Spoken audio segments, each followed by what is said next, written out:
we are done with WrestleMania. Saturday night one is in the books, and he turned. Paul Heyman turned on not only CM Punk, but Roman Reigns. He has now aligned himself with Seth freaking Rollins. It's not the only big story to come out of WrestleMania. We'll be breaking that story down and more right after this. Welcome to the Rebellious Noise Pro Wrestling channel. On this channel, we bring you some great content from inside and outside of the squared circle. We will go through and offer some in-depth analysis of the biggest events of the year, as well as bringing you exclusive interviews with some of the industry's biggest names. There will also be live show reviews, in-depth features, and podcasts. So make sure you give that subscribe button a slam so you don't miss any of the action.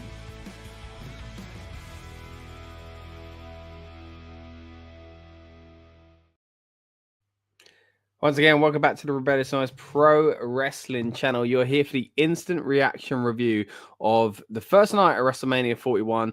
And again, there are a lot of stories coming out of this one. The big one, of course, we've seen at the end there is the, I was going to say championship. It wasn't even for a title, was it? It was simply for what seems to be custody of the wise man, Paul Heyman. Of course, Paul Heyman turns on, again, not just CM Punk, but also turns on Roman Reigns, aligning himself with Seth Rollins. I felt like it was something that was coming for a while, but still, I think the way it was executed was quite good. And yeah, it wasn't the only big shock on the night. It wasn't the only big result. We're going to be breaking them all down as we go throughout the stream. But hey, my name is Scott. I'm here for the Rebellious Noise Pro Wrestling channel. Thank you so much for joining me, whether you're live or on demand. I want to know what you think of WrestleMania Saturday. Skibidi Rizzler's in the house. This is crazy. I can't believe it. He turned on Punk and Reigns. Sludge Sports is with us as well. Hope you guys enjoyed WrestleMania. Look, it's a big show to break down. One I do think overall was a good show. I do think it was a hit. There was a point halfway through the night where I felt like this is mid-card mania, right? I actually felt like halfway through I was like, I'm not sure if everything coming up is exciting me that much. But I think it delivered. And even from the point, and I'll explain that later on, where that was that those kind of thoughts started to creep in. Even from that point, it started to pick up very quickly. Look, we started out with a big match. Jey Uso going at it with Gunther for the World Heavyweight Championship. It started off again in a big way. Very enjoyable match, this one here. Look, it was the feel-good moment we all expected. And the feel-good moment I think Jey Uso deserved to get. Now, I know a lot of people lately have been talking about Jey Uso, and maybe it's kind of run thin for them. A lot of people saying, look, it's just an entrance.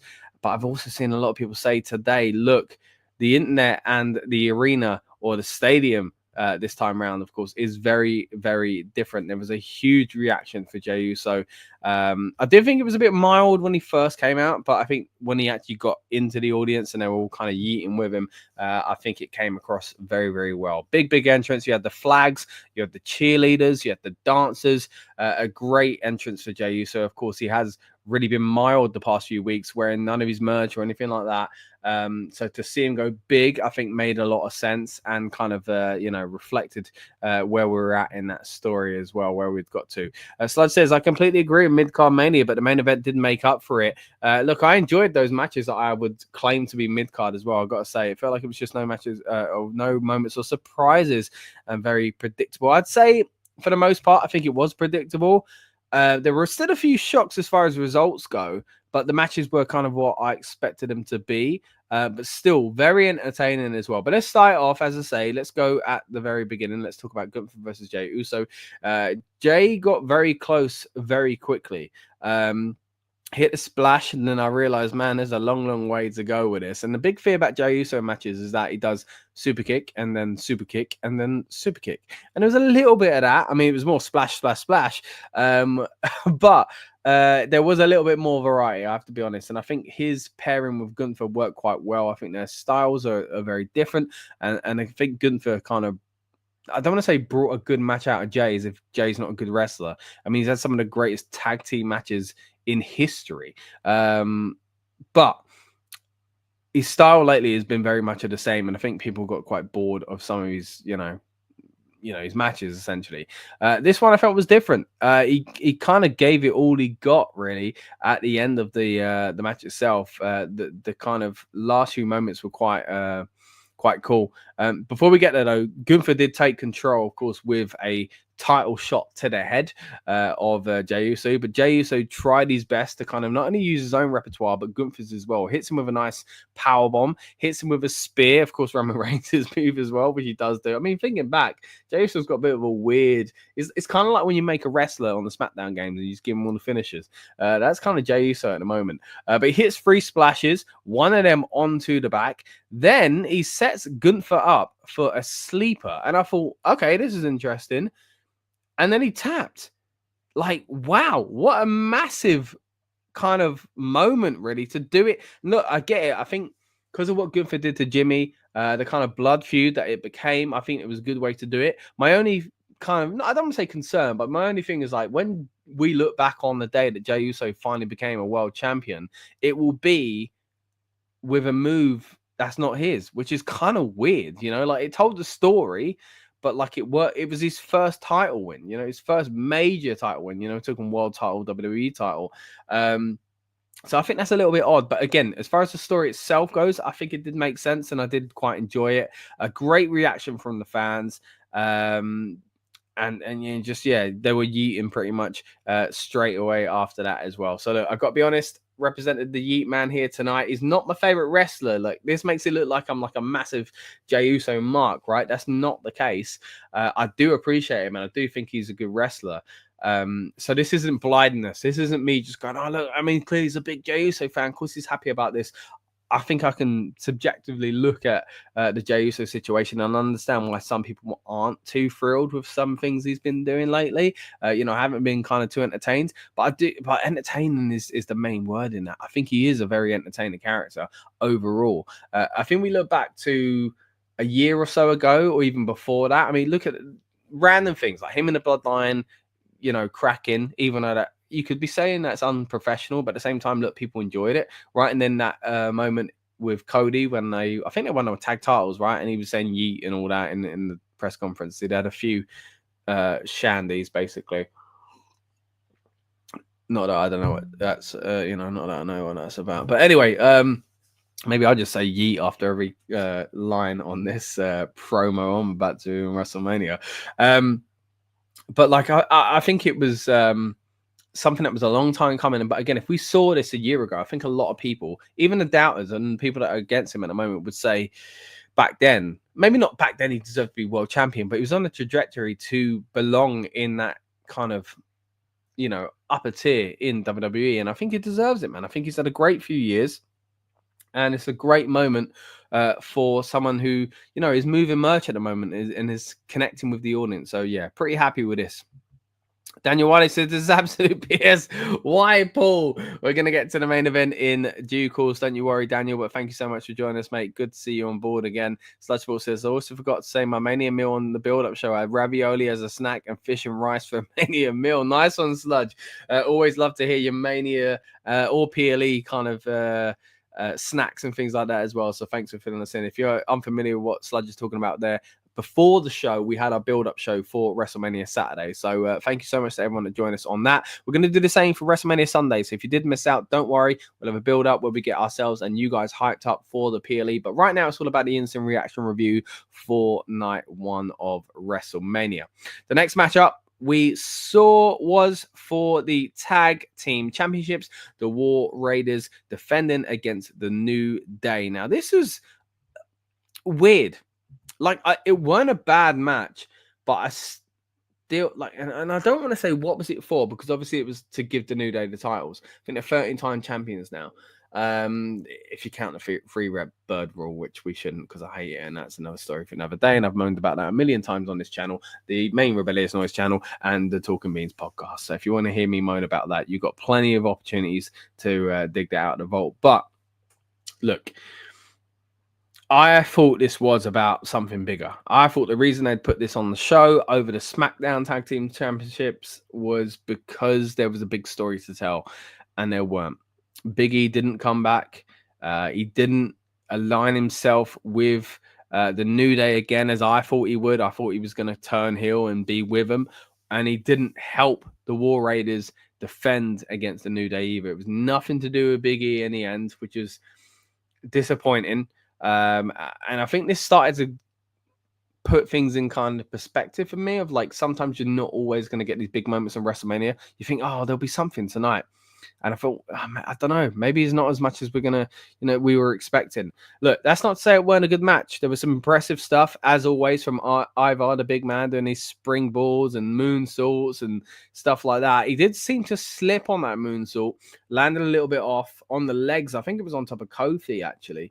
Wood saved it with an elbow drop. Yeah, it was Kofi, just looking at my notes again. And Erik hit a crazy knee a little while after that. Kofi pushed Ivar off the ropes, and Kofi holds the legs down while Woods goes for the pin, picking up the victory, and again becoming 13-time champions, I think it is now, for the New Day. So yeah, impressive victory for the new champions. But it...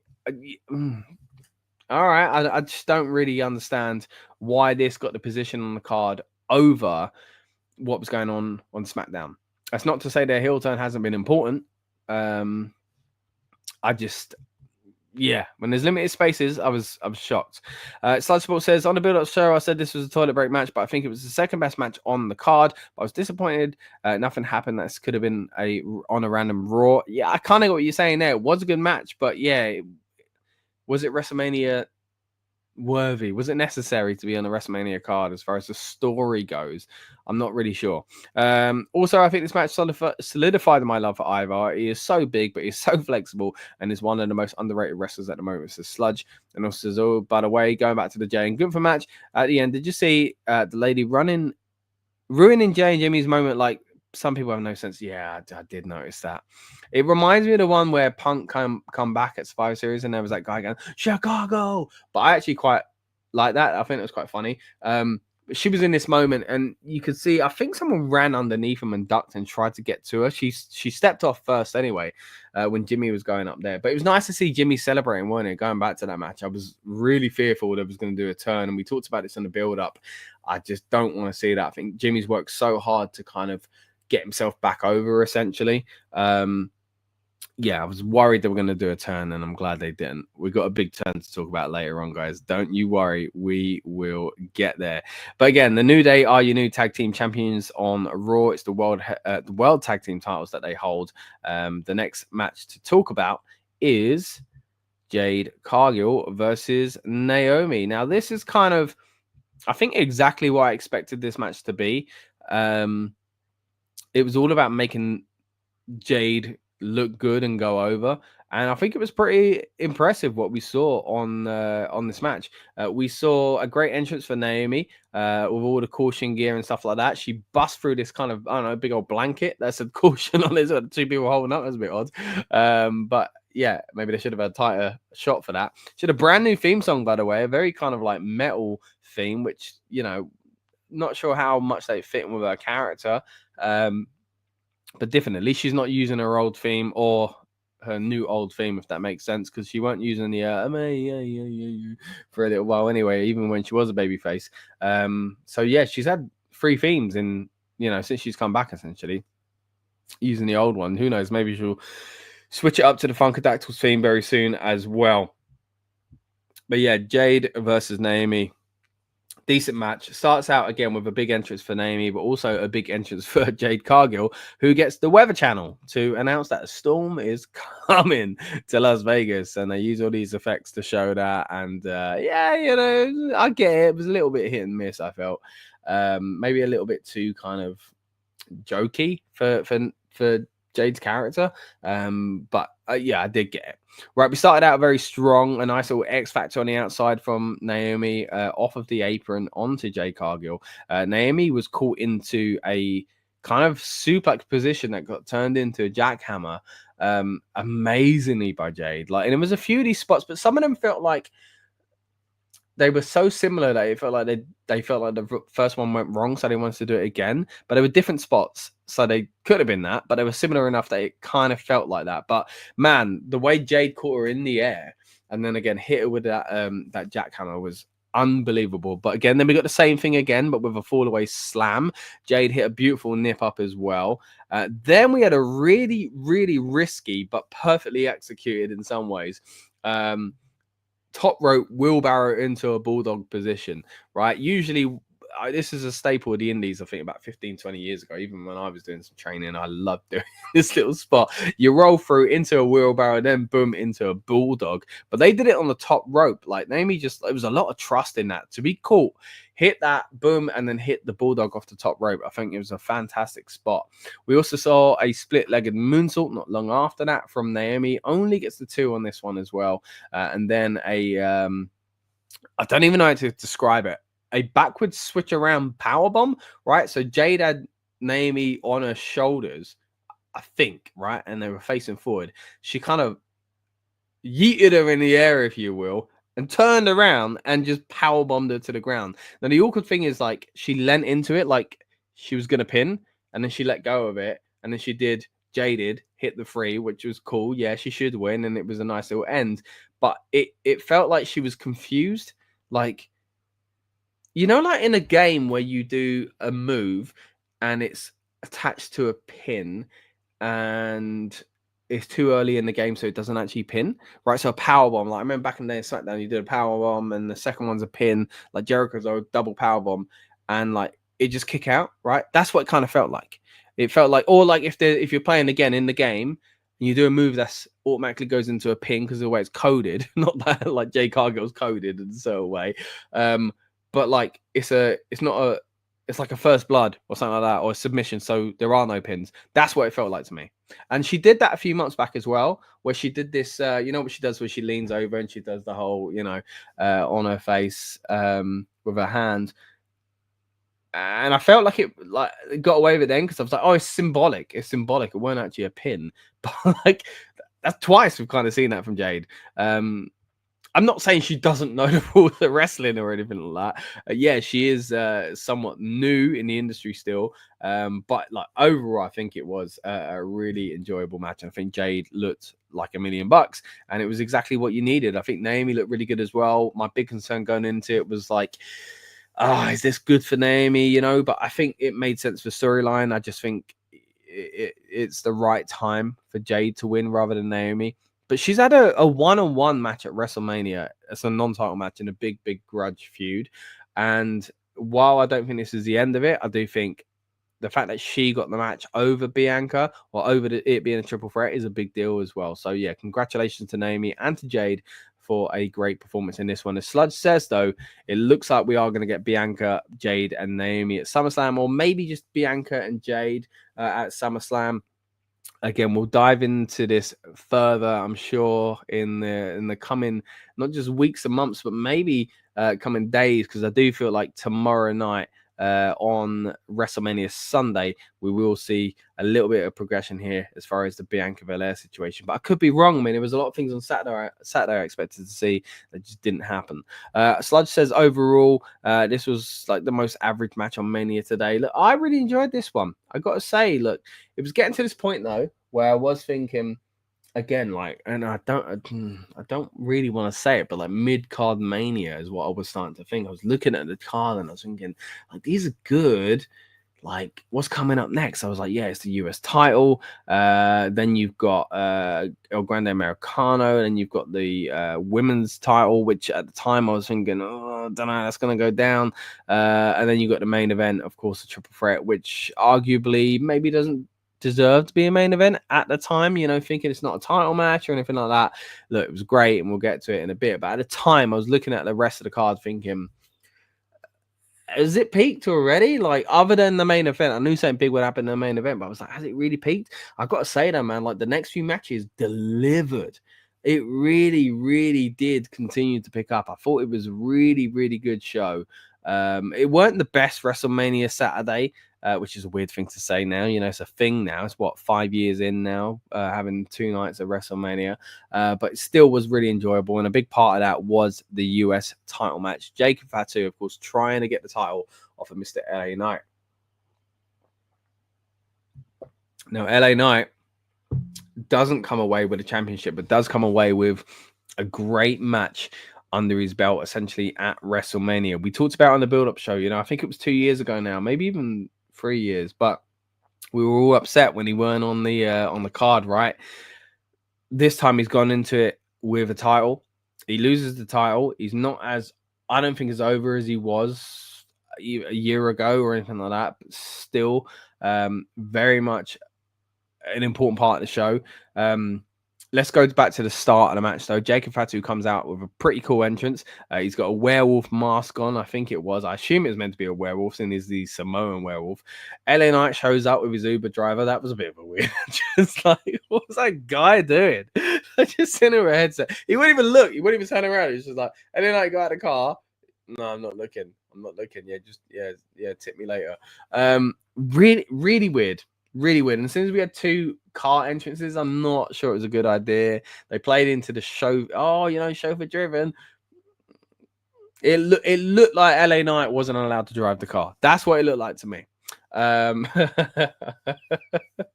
we've seen it before where people are hiding, like in the car, actually doing the drive-in or whatever. But like, this is straight up like, here I am on my headset. It just looked really weird. But look, let's get on to the match itself.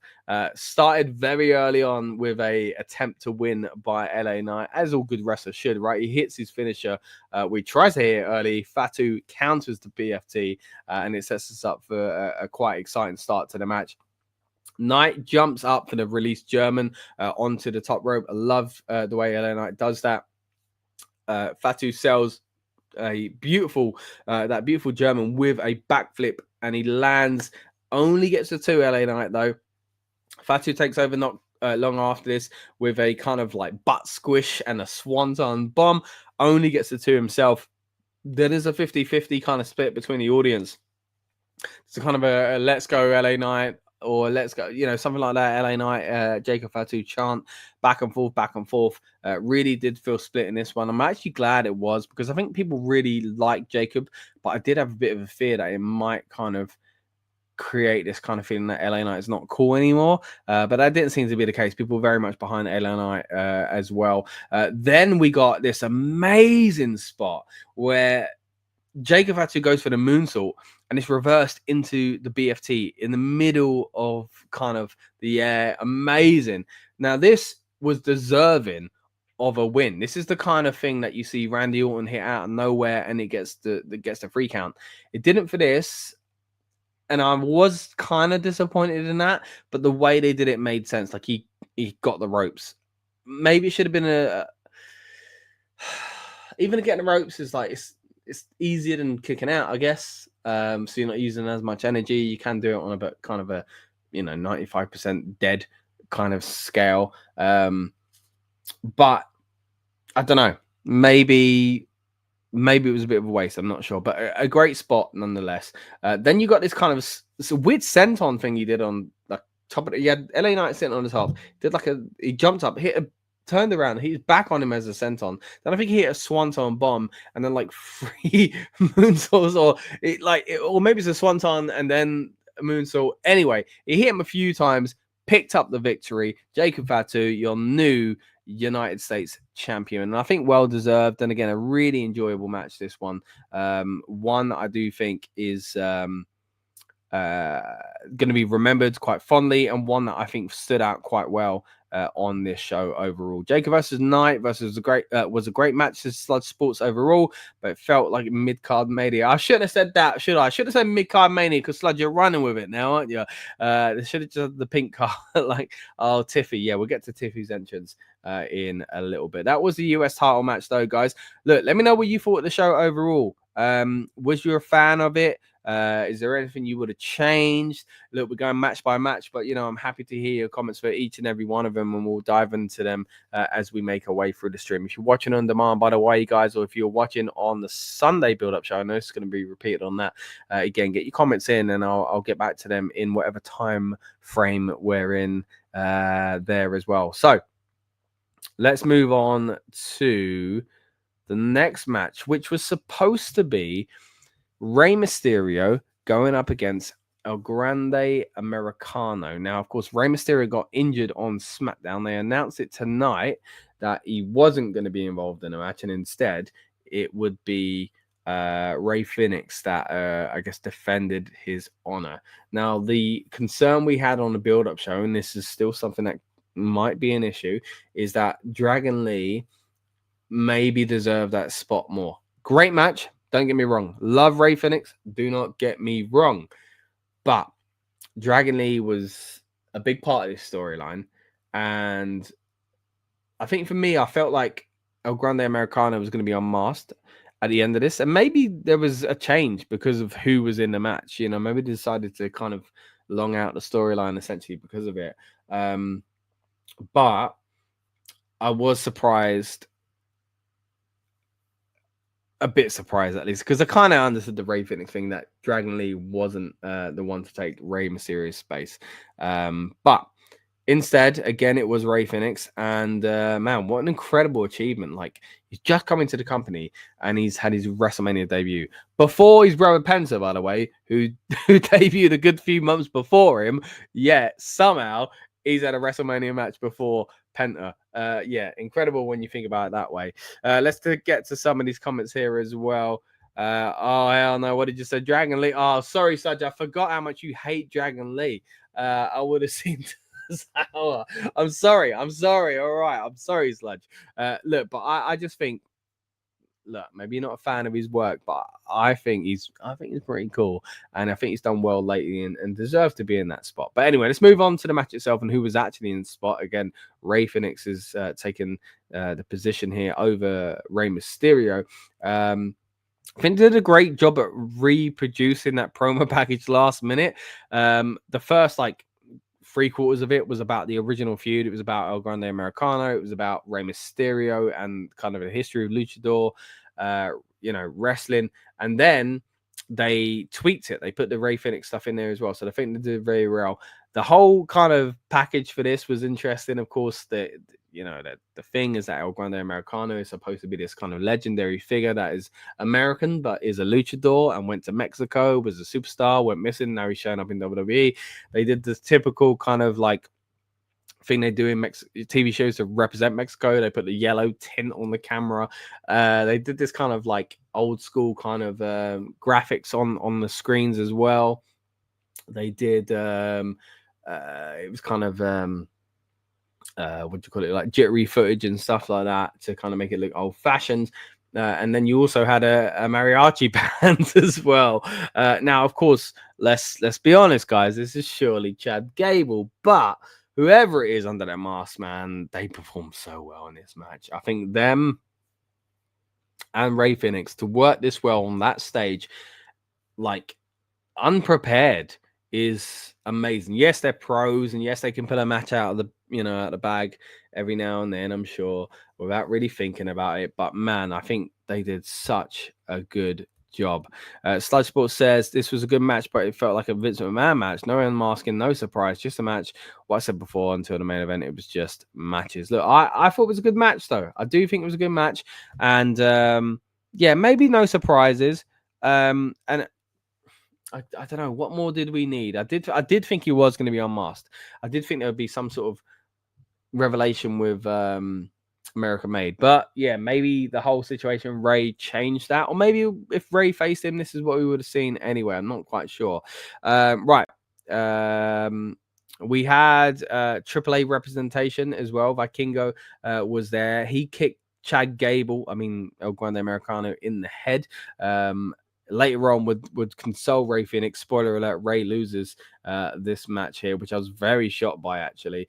Let's start out with some of the big moves in the match. Rey Fenix is a beautiful kind of roll through Hurricane Run to start the match.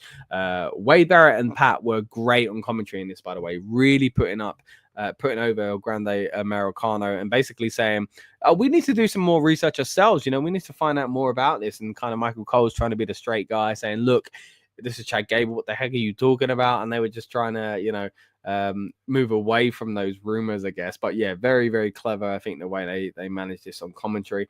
There was an amazing throw from Chad Gable, El Grande Americano, I should say. That beautiful kind of throw that they just fly. It is, you got to sell it perfectly as well. But man, he's such a specimen. And I think as a performer, let's just talk about Chad Gable now, right? As Chad Gable, I think he's incredible. And I think the past few years have proved so much. This is the man that was given Shorty G. And even back in the day when he was with Jason Jordan and NXT, I really liked his work. But now, like, he's kind of like the total package, like, to use a Lex Luger term. He's got everything. Like, man, he's such a talent. And to change up his style, like, he's got a great technical style anyway, but he wrestles differently as El Grande El Grande Americano. There we go. I was gonna say El Grande Mexicano. That's probably his last nemesis. He wrestles differently. Yeah, there are Chad Gable isms because he is Chad Gable and he's got to kind of, remind us that in the storyline as well. But to kind of switch up his style like this, honestly, one of the best guys on the roster, in my opinion. I think he's so good.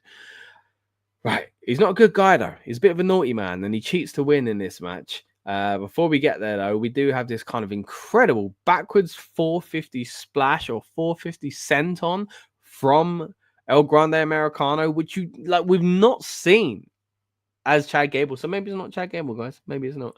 Then he gets a metal plate in a mask, which is a bit of a spot. I'm not a big fan of it because surely it'd be hurting him as well, Anyway, he gets stopped. Then Rey Fenix tries the old goodbye amigo as he runs across the ropes, which is so good, man. Like, how does he do that and not fall? Anyway, he kind of falls here because he's stopped by El Grande Americano. Then he goes for another one. He does hit it, but his foot hits El Grande in the face. And El Grande is wearing the metal plate or whatever it is, right? It hurts Rey Fenix's foot. He's selling it. And then what do you know? El Grande Americano is taking the leaf out of Chad Gable's book by using the ankle lock. And even this, they tried to joke around about it. Like Pat was like, yeah, also used by Ken Shamrock, also used by Kurt Angle to kind of be like, it doesn't mean it's Chad Gable. But yeah, that was pretty much the beginning of the end. We got a diving headbutt, or a normal headbutt, I should say, from El Grande Americano. Then a diving headbutt using that plate as well and picked up the victory. But a really, really good match. Really enjoyable. And one I'm glad was on the card. It would be interesting to kind of hear what they had planned for Rey Mysterio. Was it going to be the same match? Was it going to be the same result? I don't know, but what I do know is that we saw a very entertaining showing between two amazing luchadors. They also mentioned the AAA acquisition. We've talked about this on the build-up show again. This is why these build-up shows are so fun. We just kind of, breaking news and stuff like that. So again, please join us for tomorrow night's build-up show for the Sunday edition of WrestleMania as well. Sludge says, do you think Randy Orton will kick Nick Aldis in? Well, sorry, I'm still thinking about kicking. I'm thinking about the punt for Randy Orton there. Do you think Randy will face Nick Aldis? I'm not sure. I'm not sure at this moment in time. There's a lot of rumors going around. I think Nick Aldis is the most likely. So yeah, let's just go with that for now. But we'll break it down further on the live portion of Sunday night's build-up show. Don't you worry, Sludge. We'll talk about that in depth. Going from AAA to HBK, we next get the attendance figure announced from the break kid. About 61,000, I think it was. Pretty impressive. It looked amazing. It looked bigger than that, if I'm honest. It looked bigger than that on camera. By the way, some of the production we saw here was crazy. Like, there's fans sitting in the stage now, like on top of the stage, on the side of the stage, and I don't think it really took away from the audience, like, excuse me, from the entrances. And I get it. Like, I get it's money. Make that money. Talk about make that money. Did you see how many ads were on the flipping canvas? And then the ads on the outside, the screens, and then there was the turnbuckle pads. They had ads on them as well. Like, yeah, it's a lot. Yeah, it looks kind of tacky in some ways, but like, get that bag. Do you know what I mean? Like, fair enough, man. And then you got matches being, sponsored by certain organizations and things like that as well. But anyway, HBK comes out, drops the attendance figure, and dips essentially. First of all, comes out to his own theme song, leaves to DX while the audience starts singing along to it. So yeah, that was good. Right. Then we move into a match I was worried about. Tiffany Stratton versus Charlotte Flair. Woo! And I can say woo now comfortably because this was a fantastic match and it had the result it deserved. Like, this isn't me saying Charlotte's bad and Charlotte shouldn't win ever. This is me saying it was the right time for Tiffany to win. And this match and the story being told deserved the right ending. And the right ending was Tiffany Stratton picking up the victory. Look, we'll get to how she did it in just a moment, but let's go back to the very beginning of the match. And let's go back even further, talk about the feud. Look, I've been saying it over the past few days on this channel. I don't buy the shoot they've been doing because, you know what, I think they worked amazingly in the ring. So either they've been unprofessional and suddenly are like, great. I mean, there's some hard-hitting stuff, so you could argue maybe not. Maybe a few slip-ups here. But the fact they delivered, whether they're mates in real life or not, man, it was a great, great match. And again, the big fear for me was that maybe it is legit and maybe Charlotte isn't gonna, lay down essentially. But no, she did. And I think it was the right decision. Again, let's go back to the very beginning of the match itself. Tiffany Stratton versus Charlotte Flair for the WWE Championship. And you have the Royal Rumble winner not being in the main event twice on this same night. Lucas mentioned that earlier on the build-up show. It is a shame. But look, a great story told. Now, we started out with a fantastic entrance, a Barbie entrance, branded as well. They said it was related to Mattel, so they got a relationship with them, of course, with WWE figures. I thought it was a great entrance, man. Like, in the middle, of course, you had Tiffany in the box. She makes her way out, and either side, you had other Barbie doll boxes essentially, but with video screens, which are clearly video screens, don't get me wrong, but they still looked amazing. They still look really good. Yeah, fantastic entrance. I really like this, and I like the whole stage setup as well. We talked about it a little bit on our kickoff watch along on Friday night. We've done a lot of streams this past few days, guys. And I do like it. And I didn't really notice what it's supposed to be. Andy said on the build-up show, again, another stream we've done, it's a casino kind of feel. And that makes sense, actually. It just look a big block to me. But yeah, it's the big old casino hotels and things like that. But yeah, they used it quite well here. I think the stage looked amazing for a lot of these kind of entrance videos and stuff like that as well. Did Tiffy chip a tooth? I think she did, man. I really think she did. And there was also that thing on her head, which I thought was blood and a smear, which I actually think it was in the end, but Wade said was a bruise. But we'll talk about how she got there, man. It was, yeah, it was tough. I'm not going to lie, says Sludge. This was a long match. I don't know why. I just couldn't pay attention to this match. I don't know if I was having lunch at the time. It was probably a good match. No, it was a good match. I mean, I think you missed out. If you didn't lock in and zone in on it, Sludge, I think you did miss out because there was a point. I won't lie. There was a point actually in this match where I did start to think, it's starting to drag now. But I think they saved it. I think they turned it back around. So we started out again with a big entrance for Tiffany. Got another great entrance as well for Charlotte Flair. This time with a car that made a lot more sense. They didn't show her getting out of the car. I think that might have been because of the awkwardness of all of her get up, essentially. Great gear, by the way. Both of these guys wearing basically the same color. A bit of blue in, I think it was Charlotte's gear, pink and blue, but just pink for Tiff. And a few weeks ago, of course, they were wearing the black together as well. And I think that was probably on purpose. It feels like a little bit of a nod. Of course, this whole kind of, like, Tiffany just feels like kind of like Charlotte Flair, but not really. And even Charlotte's kind of alluded to that as well. But there's something about it, it's not just that they're blonde, but there's something, the moonsaults and things like that as well. Right. When Flair was making her way to the ring, though, an interesting thing, it showed the graphic of her title history, WWE Championships, World Title Championship. And I thought, hold on, when she won that? What are you talking about? So obviously, whichever one's which, one is the Raw, one is the SmackDown one. They've basically rebranded. Whereas on the men's side, they kind of pretended it was a new title, but even though it looked like the old World Heavyweight, and now they're adding on to that lineage, it's a confusing thing. But I'm not sure. I'm not sure how I feel about that one. Because apparently she's a 6 or 7 time world champion. Beats me. Never seen her hold that title in my life. But there you go. Under 4 years is my next note for Tiffany. They mentioned it on commentary. For someone that's not even been in the business for 4 years to be having a performance like this on this stage, I think it was very impressive. Don't get me wrong. I do think she had the kind of the match of her career so far, because it was, and this is a weird thing to say, but she was sloppy in spots. She seemed kind of behind and out of it and couldn't keep up at times. And I do think it showed the level of Charlotte and Tiffany, and where Tiffany's got to get to. But again, that's no disrespect. Like, under those lights in that condition, like 4 years into the business, she did amazing. It was still a great match, but I do think there were a few things in the match that made me think, like, she looked exhausted at the end of it. Like, she took a few rough hits as well. As look, we mentioned it looked like a tooth was chipped. She had a bloody mouth as well, potentially a bruise on her head, but I do think again that was a smearing of the blood.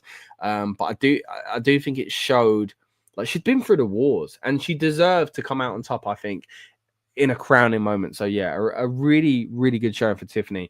But let's go back to some of the big moments in the match. It started out with a nice little brawl between the two. As you imagine, it's a blood feud. They're kind of built towards that now. There's a Stephanie Vacua reference in her kind of move that she does, where her knees are around the wrestler's head and all that. Charlotte did it differently, don't get me wrong, but they made a comment to it and a reference to it on commentary.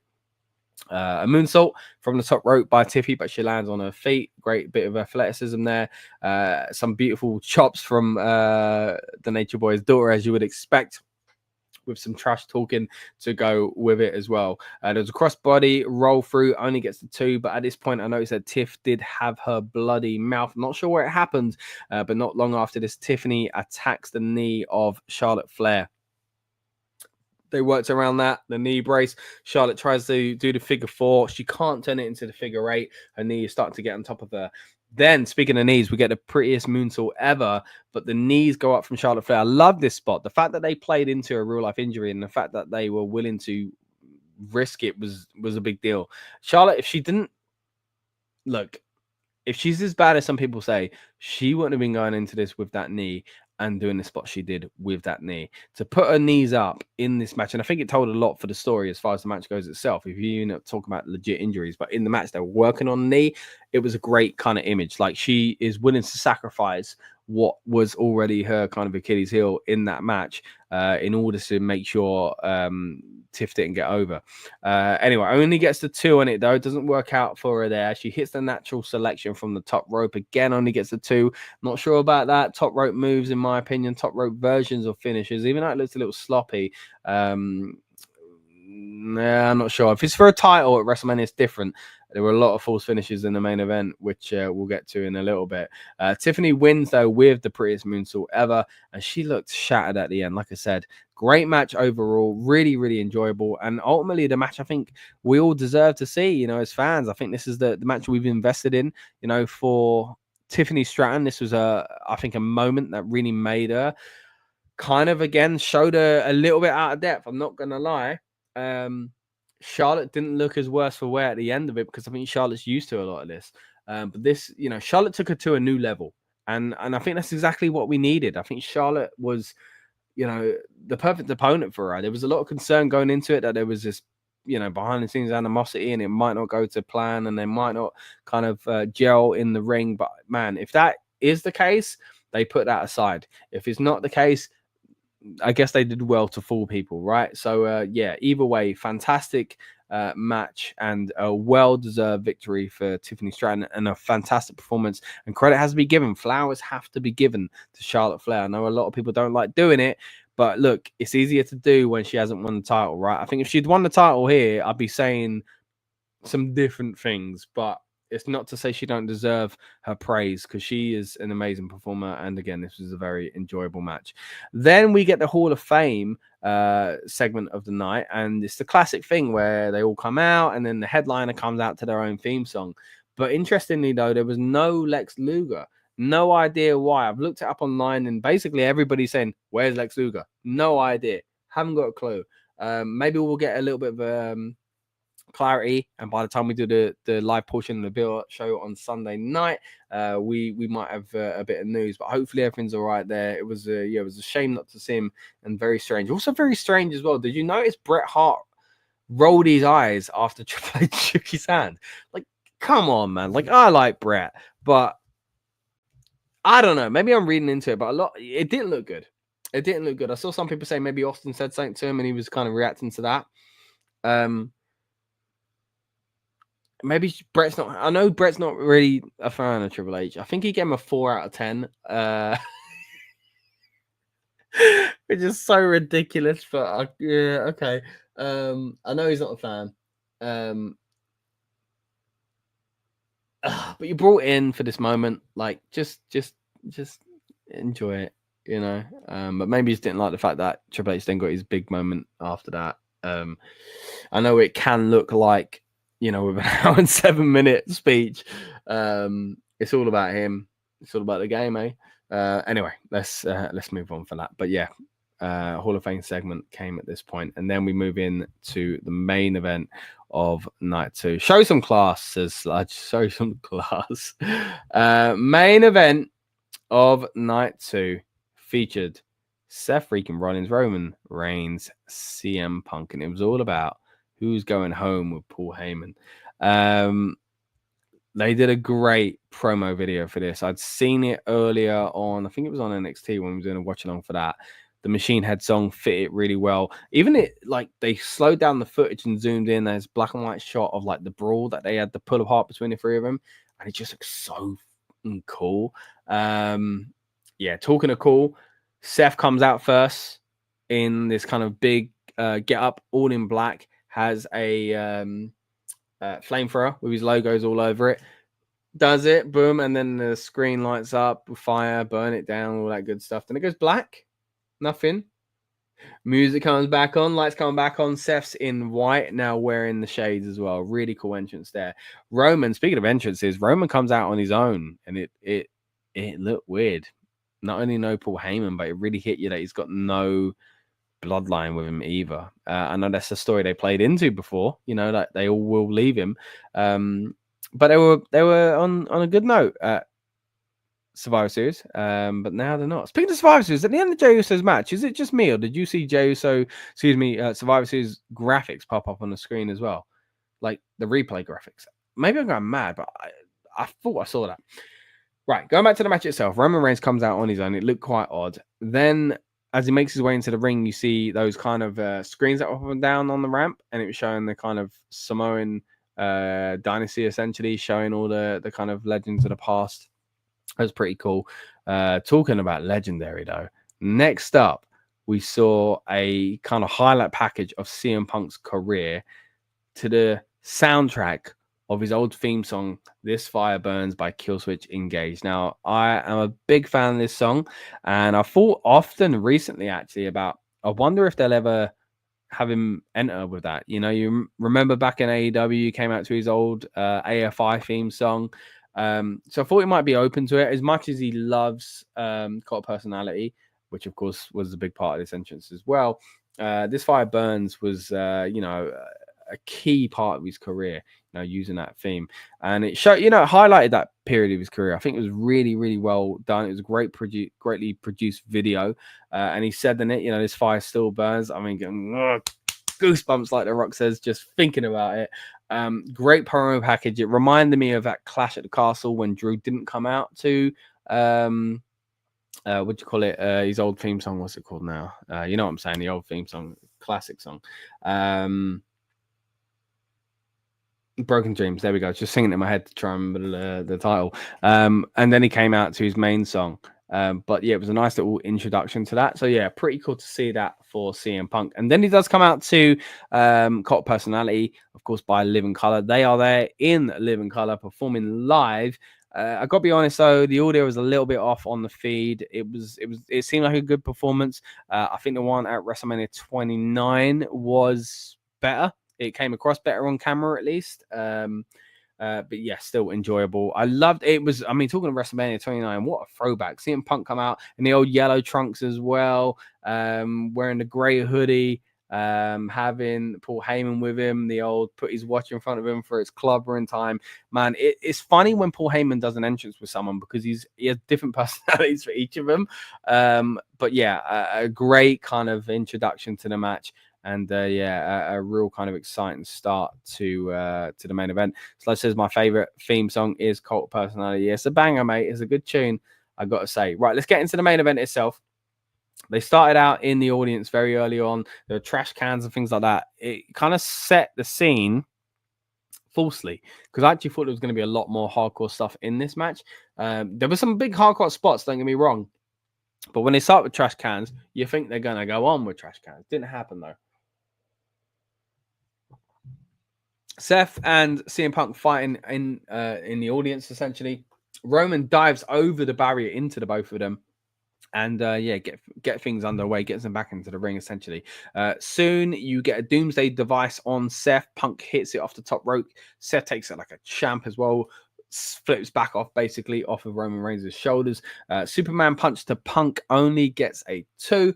Frog splash on top of an Anaconda device that's being held by CM Punk on Roman Reigns. Doesn't tap because the frog splash, of course, breaks it up. Then we get a buckle bomb on Punk. Always interesting to see when they use the buckle bomb. And then a spear gets turned into a pedigree, which was amazing. And again, another example of like, maybe that should have got the win. I was a little bit disappointed. Like, I didn't want the match to end at the time. Don't get me wrong, but a spear being reversed into a pedigree in that timing, like, I was like, this is the kind of thing you kick out of if it's like the most important match in WrestleMania history, right? Like Cody Rhodes versus Roman Reigns type stuff, or the streak or something like that. I don't think it was something they should have been kicking out of as much in this, because it felt like a title match that went for a title. The title was Paul Heyman, even though he wasn't on the line. Kind of was, do you know what I mean? He weren't officially, but he was, because the winner definitely went home with him. Or did he go over him? I don't know what they're doing. Maybe they have a good night either way. Right. Spear into pedigree. Sorry, not only that, he rolled it through into a stomp and then still only got the 2. So yeah, a little while after this, more finishes. What do you know? Roman Reigns hits the spear on Seth Rollins. GTS hits Reigns with a CM Punk hits Reigns with GTS, only gets the 2 himself. Seth then wants help from Roman, and he's trying to encourage him to do the Shield powerbomb on the outside to the new announce table. Yet another new announce table. I don't think we're going to use this on Raw or anything like that, but he acted like it was the same one, because of course we haven't seen these new ones be destroyed on NXT. Spoiler alert, there was a bump. But I think they were the older ones, and this one wasn't a new one. It was a curved one. Both the American announce table and the kind of Spanish announce table had the same thing as well. But anyway, both of them get destroyed essentially by Roman Reigns, because Roman is encouraged by Seth to do the Shield powerbomb, and he just hits Seth and does a powerbomb on him instead, and on CM Punk. He throws them both through the announce tables. Now, the annoying thing is he didn't do the old, he should have done that. He should have done it and then hit Seth. But yeah, either way, it was a fun little spot. Quite enjoyable. Before that, though, Roman was really torn. The Shield thing plays into his mind a lot, and it happens here as well, and it happens at the end of the match, of course, which we'll get to in a little bit.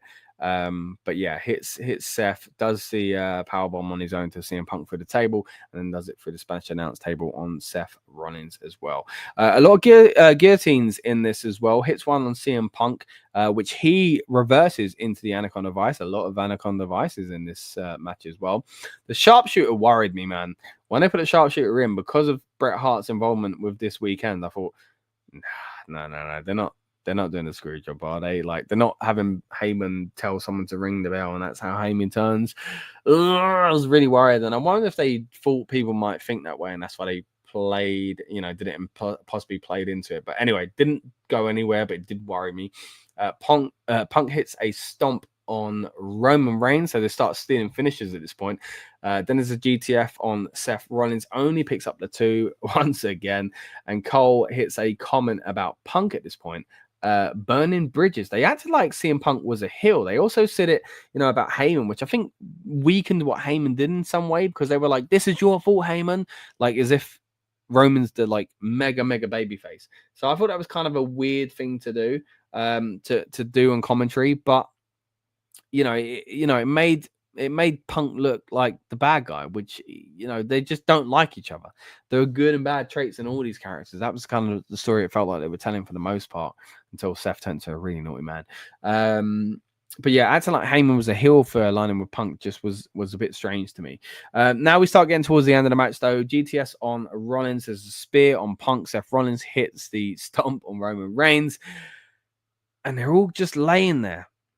And Andy mentioned on the build-up show, shout out to Andy from Wrestling Royalty. He said, look, what happens if they throw the chair in the ring? And it could be 2 ways. It could be that there's, oh my gosh, he's accidentally helped Seth, or he did it on purpose. Well, he didn't throw it straight towards Seth, but he did pick up a chair and he gave it straight to CM Punk.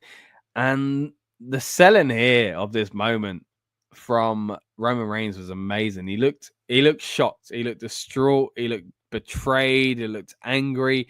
Perfect.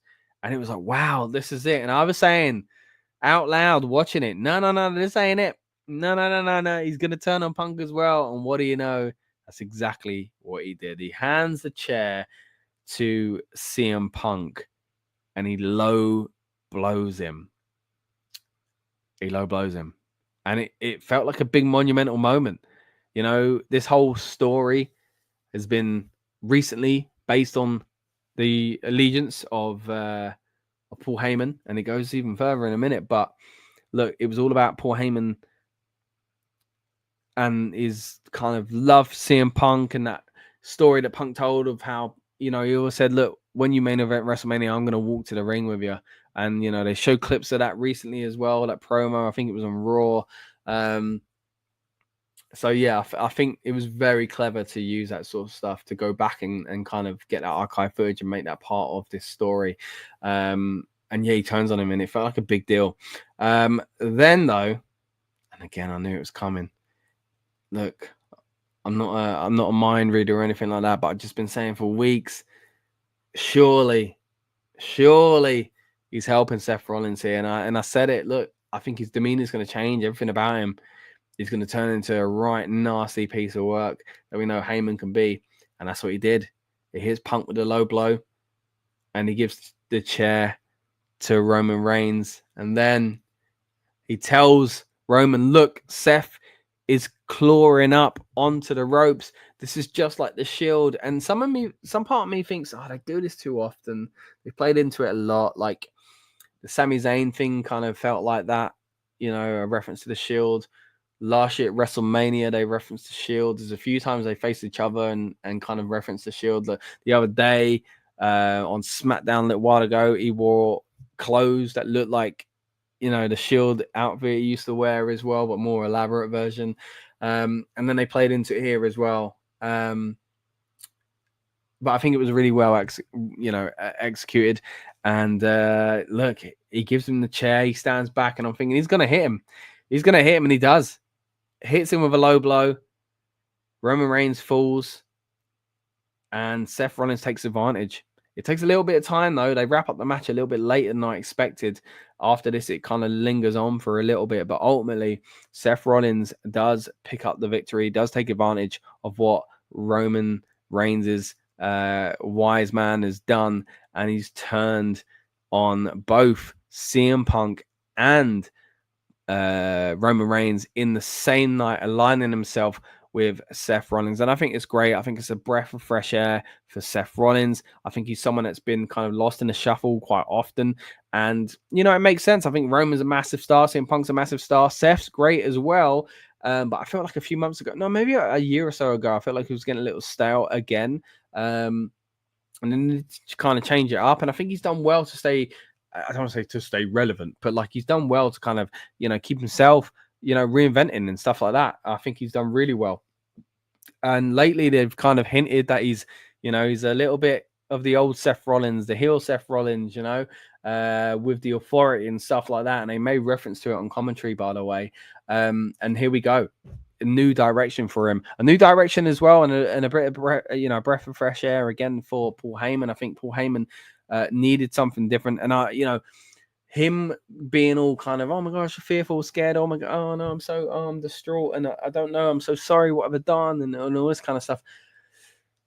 Yeah, that gets you so far, but we can't have that all the time. And I think the fact that he turned into this cold, callous, heartless Paul Heyman again, I think was amazing. I think it was a great end to the show. Look, did the moment deserve to close the PLE? 100%. Does CM Punk deserve to be in a main event of WrestleMania? 100%. But I do have an issue with Punk having been someone that missed out on those spots, even though he was champion at times and things like that. And now the same thing has happened. Jey Uso has had to win his title in the opening match. The women had an incredible match and it didn't get to go on last. Look, does this match deserve to be last? Yeah. The match itself was amazing. But like the perception, I think, of what that, gives off essentially about the World Heavyweight Championship is dangerous. And yeah, I don't want to be too negative. It was a really good show. And yeah, I did enjoy the match. I can't lie. Vicky says night one ratings for me, it's 9 out of 10. Vicky, you are rating it high. Look, I got to say, it was a very enjoyable show. It wasn't the best WrestleMania. It wasn't the best WrestleMania Saturday either. But it was very enjoyable. Like for a PLE, if this was like, and this is unfair because it would be bigger. If it was, maybe I shouldn't say like Backlash, or let's say if this was Survivor Series, I'd be like, yeah, one of the best, one up there. But for WrestleMania, it's tough. We've got so much to see on night 2 as well. 9 out of 10 is very generous, Vicky, in my opinion. But I'm glad you enjoyed it. I enjoyed it too. But I've seen some amazing WrestleManias in the past, and I can't give it even. I don't know if I can even give it a 7. Like, it was great. It was great. That sounds harsh, but like, if we're talking like WrestleMania 31, which was so good. Let's say that's like a 9, and like WrestleMania 17 is a 9.5.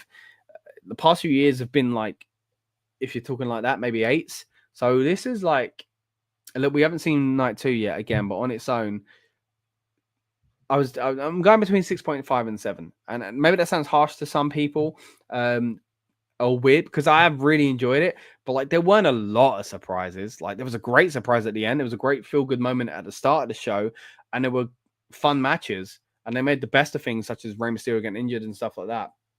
But it weren't like, we missed out on something happening big in the new, like they won, yeah, but like we didn't get Big E, so and maybe that's just fans just kind of getting themselves hyped up. I mean, Jade Cargill versus Naomi was really fun as well. I think it did exactly what it needed to do. Jacob Fatu versus LA Knight was a great match as well. I said again earlier on, I was thinking, is this mid-card mania? But each and every one of these matches delivered. Like, there wasn't a match on the show that I thought, that wasn't all that. Each and every one of these matches delivered, like I say. So it was a really enjoyable. I don't know. Yeah, I'm gonna go 7. I think 7 out of 10 is a fair rating for night 1 of WrestleMania, and I think it's difficult rating it on its own. Once you see the whole package of night 1 and 2, maybe I'll kind of come up a little bit or something like that. I'm not sure. Maybe I'll go down. I don't know. In kind of comparison to what we see on night 2.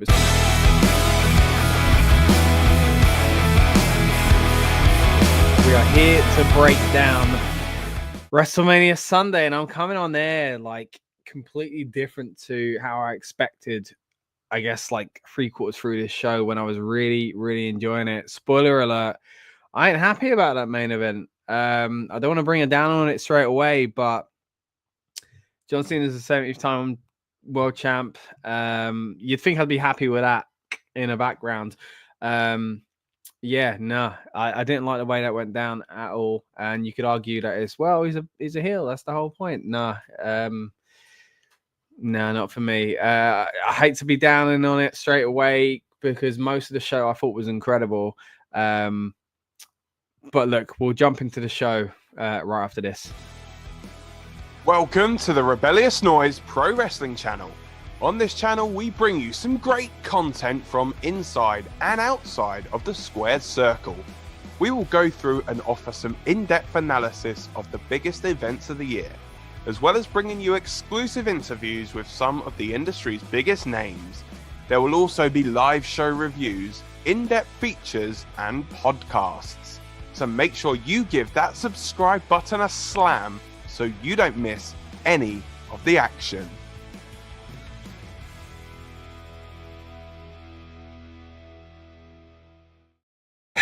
So yeah, welcome back, guys, to the channel.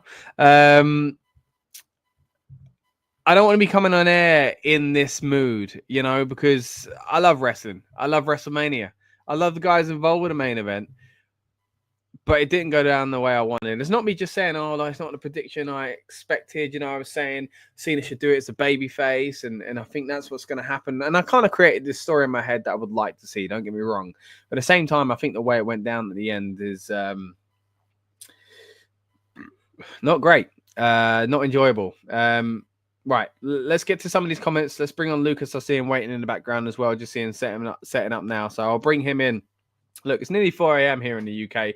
Maybe that's tampering my mood as well. But, you know, getting close to 3 a.m., I was feeling pretty good. I think it's the main event that's done it to me.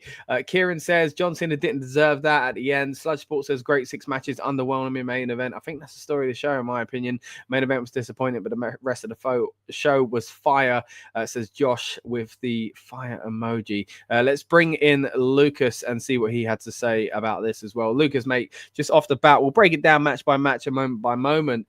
But kind of instant thoughts coming out of WrestleMania night 2. Oh, it was going so well.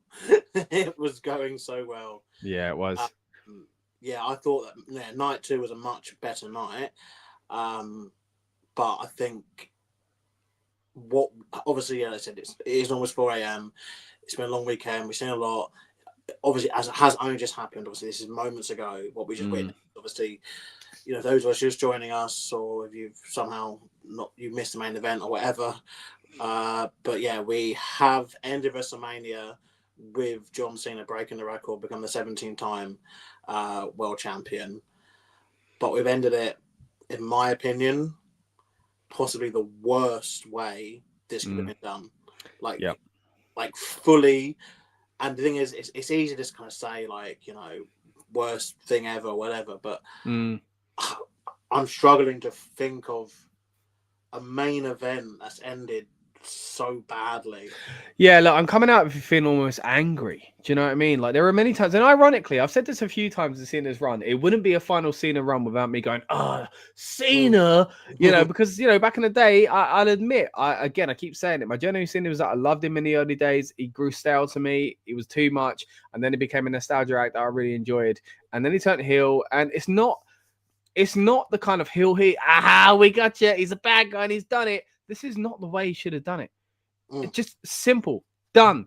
Like, I'm someone who was angry at the man not wearing a Nexus armband because I felt like it was damaging to the Nexus. But I understood, right? Okay, they're going to go with the whole T-shirt sales and stuff like that. So why now are they going to do this? It doesn't make sense to me. I'm getting riled up. But it was a great show, man. Like, overall, as you say, it was far better than night 1. Night 1 was good, but night 2, I think, was delivering non-stop as we went through the show.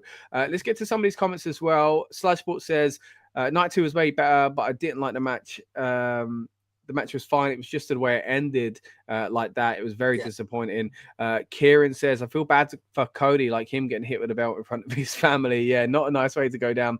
Joe Hendry versus Randy was a quick match, but it was an entertaining match. I did enjoy what we saw there. So let's break down let's go back to the beginning of the show. Let's start on happier times, Lucas, because it did start in a positive way. We will get to John Cena, guys. Appreciate everyone that tunes in live or on demand. We're going to get back to the John Cena situation. Of course, we had to start with that at the top of the show because it is the big story. But let's lift ourselves up and appreciate the good things we did see on the show as well before we do run it into the ground when we get back to the main event, because my goodness, it was frustrating. Right, let's go to the very beginning. Side out with Stephanie McMahon opening up.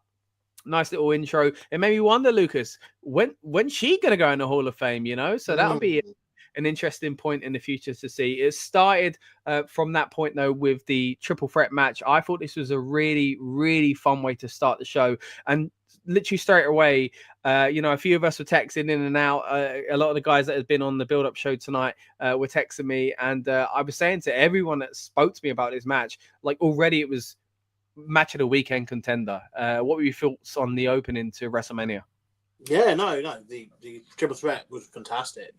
And I'm pleased that Io retained. Obviously, we spoke about other options on the pre-show, on our build-up show, like quite a lot. But yeah, Io Sky did retain. There was some phenomenal offense in. I was really pleased because, Rio and Io had a match that didn't really go down really well a few weeks ago on Raw, where things just didn't seem to... It was lost in translation, it felt like almost. But this one more than made up for it. There was a lot of offense that everyone looked really good at. Bianca seemed to embrace the villain role like quite a lot. More and more. It quite a lot. And this is something which I do like about Triple H's WWE, whereas Vince would kind of shout the commentators to kind of pretend that this isn't happening or whatever. They're very aware and very conscious of kind of what's going on. But I did realise the problem that she will have if they do turn a villain is that she's so impressive what she does. But even there was a sequence that she did in the contest where when she did her, I think she did like the slam and then the moonsault thing, and it was impressive. And it gets a reaction because, like a positive reaction, because people are like, oh yeah, this is actually really cool. Yeah. Case of, but if she does turn to villain, she's still going to get that same kind of response. But yeah, I thought it was a very, very good match. I don't really have anything negative to say about it. I think the right person won in terms of, it was nice. You can see how much it meant to Io as well, because they had mentioned, obviously both Rhea and Bianca had like a streak, basically, when it came to title matches at Mania. But I don't know how you work it, because triple threat, both of them have now ended, because, they didn't win this one. Yeah. It's really confusing. It's too late to have to divulge into that. But all I know is that Io Sky, opposite's reverse streak of never having won at WrestleMania, has now a win. And we saw a title retention. And like Amadeus saying in the pre-show, not everybody had to change hands. You need to save some moments for other things. And she only won it a month and a half ago or so, innit? So, true. I thought it was solid. Yeah, me too, man. I thought it was a really enjoyable match. And I think this is a great example of like what we'll get to again with John Cena later on. It's not the fact that my prediction was wrong or anything like that, or didn't get what I wanted in some sense. It's again, we'll get back to that. And this one here, I thought Jay Cargill might get involved. I thought Bianca might fully heal it up in this. She didn't. But still, although I picked Io to win, I wasn't confident. I was still pleasantly surprised that she did. Started out with the champ coming out first. I don't like that, but it is what it is. Good entrance for Belair. Her stepdaughter was involved. That was nice. I did notice as well, she was really singing her song, the old I Never Needed You at All. And I thought, what's going on there? She's very much kind of playing into that part of her entrance theme. But it started out with Io in the middle, like she has been throughout the whole story. Forgotten, she jumps involved. It's high intensity straight away, and there were some really incredible moments here with the suplex and the kip up from Bianca Belair. There was a lot of kind of hard hitting moves. There was Io being thrown into the barrier by the two of the other girls. A razor's edge, basically Io into Bianca. There was like a double backdrop thing from the top rope where Io flips back onto her face. It was a 450 onto Io from Bianca. A riptide only got two. 2. We got a lot of false finishes here. We'll touch on that later on. But yeah, really, really enjoyable. And then it ended up basically with, again, move after move being reversed, which you can forgive a little bit more, I think, in the triple threat match. Io goes to the moonsault, but the feet go up. She falls into a KOD after bouncing off of Rhea's feet. It was perfectly executed. Absolutely crazy. Didn't work out, though, after the KOD. There was the move into the post. Do you remember that when like Io was being held by Rhea? Slammed in front into the post. The riptide gets countered. She tried for the poison run, didn't she? Off the second, off the top. She of did. The right. Yeah, and she got slammed back. And then Rhea uses the riptide, but then that gets countered.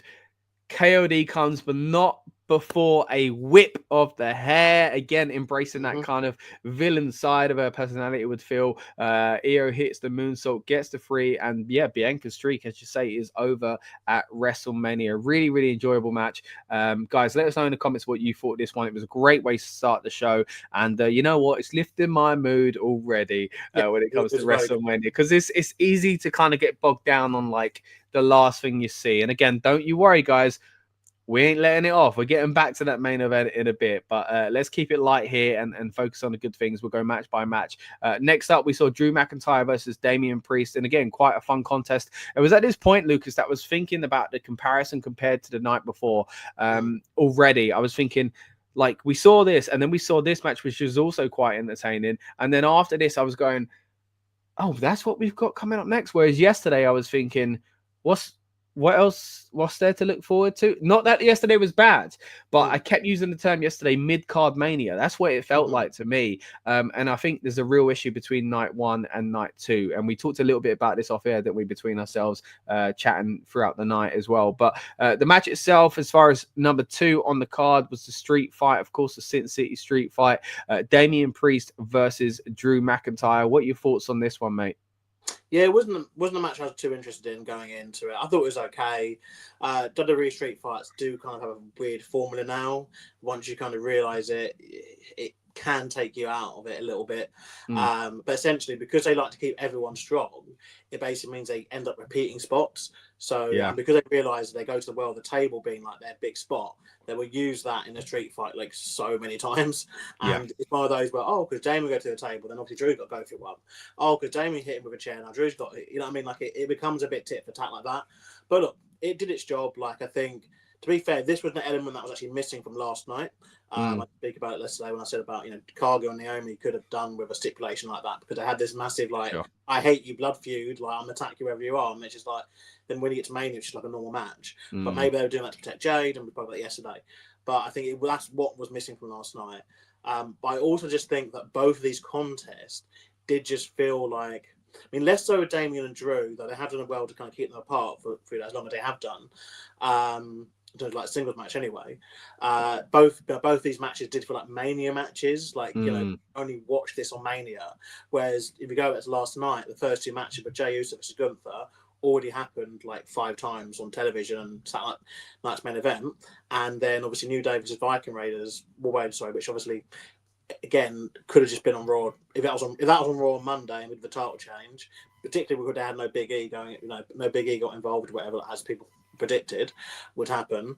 People would have been like, oh, okay, yeah, that's just a Raw match. But these two did feel more like Mania. The crowd was better as well, which helped. Again, I don't know what's in the air in Vegas, but it did seem that. Well, maybe you could say that there's some tired fans. Obviously, some of them that did obviously go to the NXT.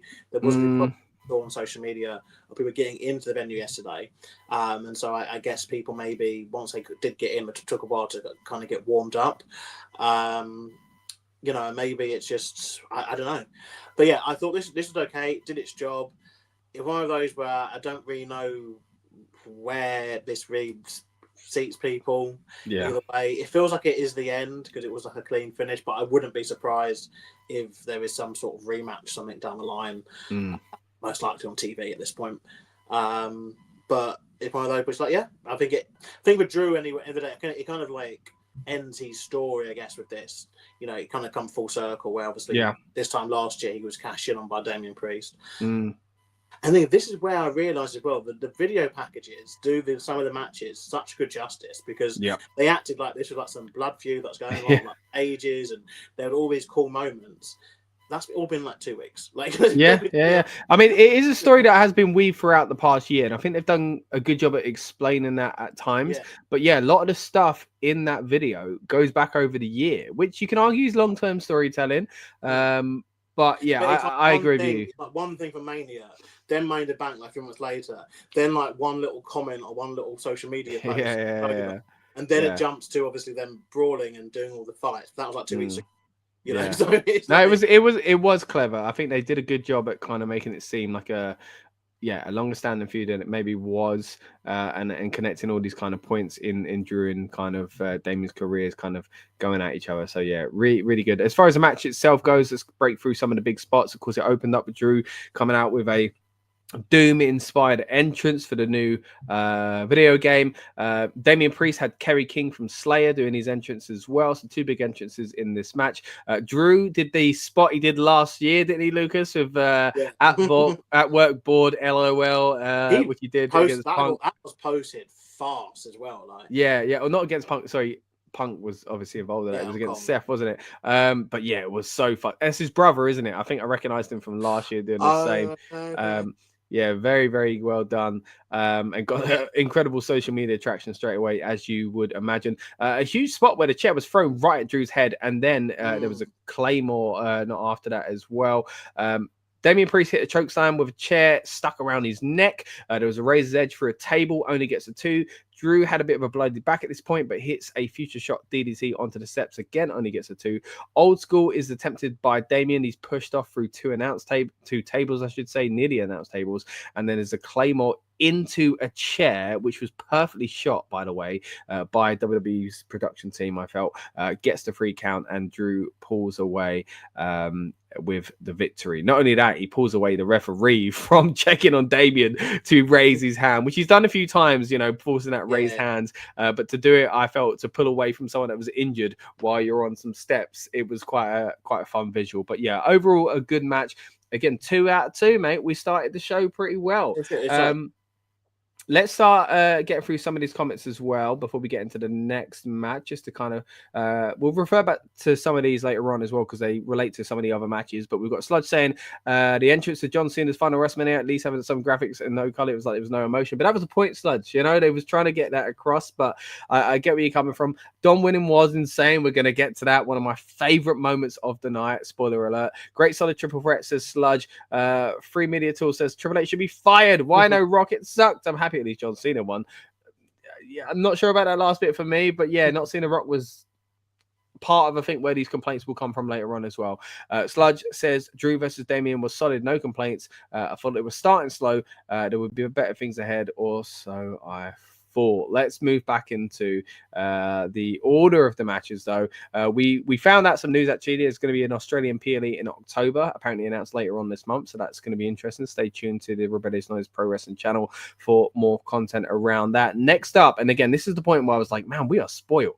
This is a WrestleMania card, as you kind of alluded to there, Lucas.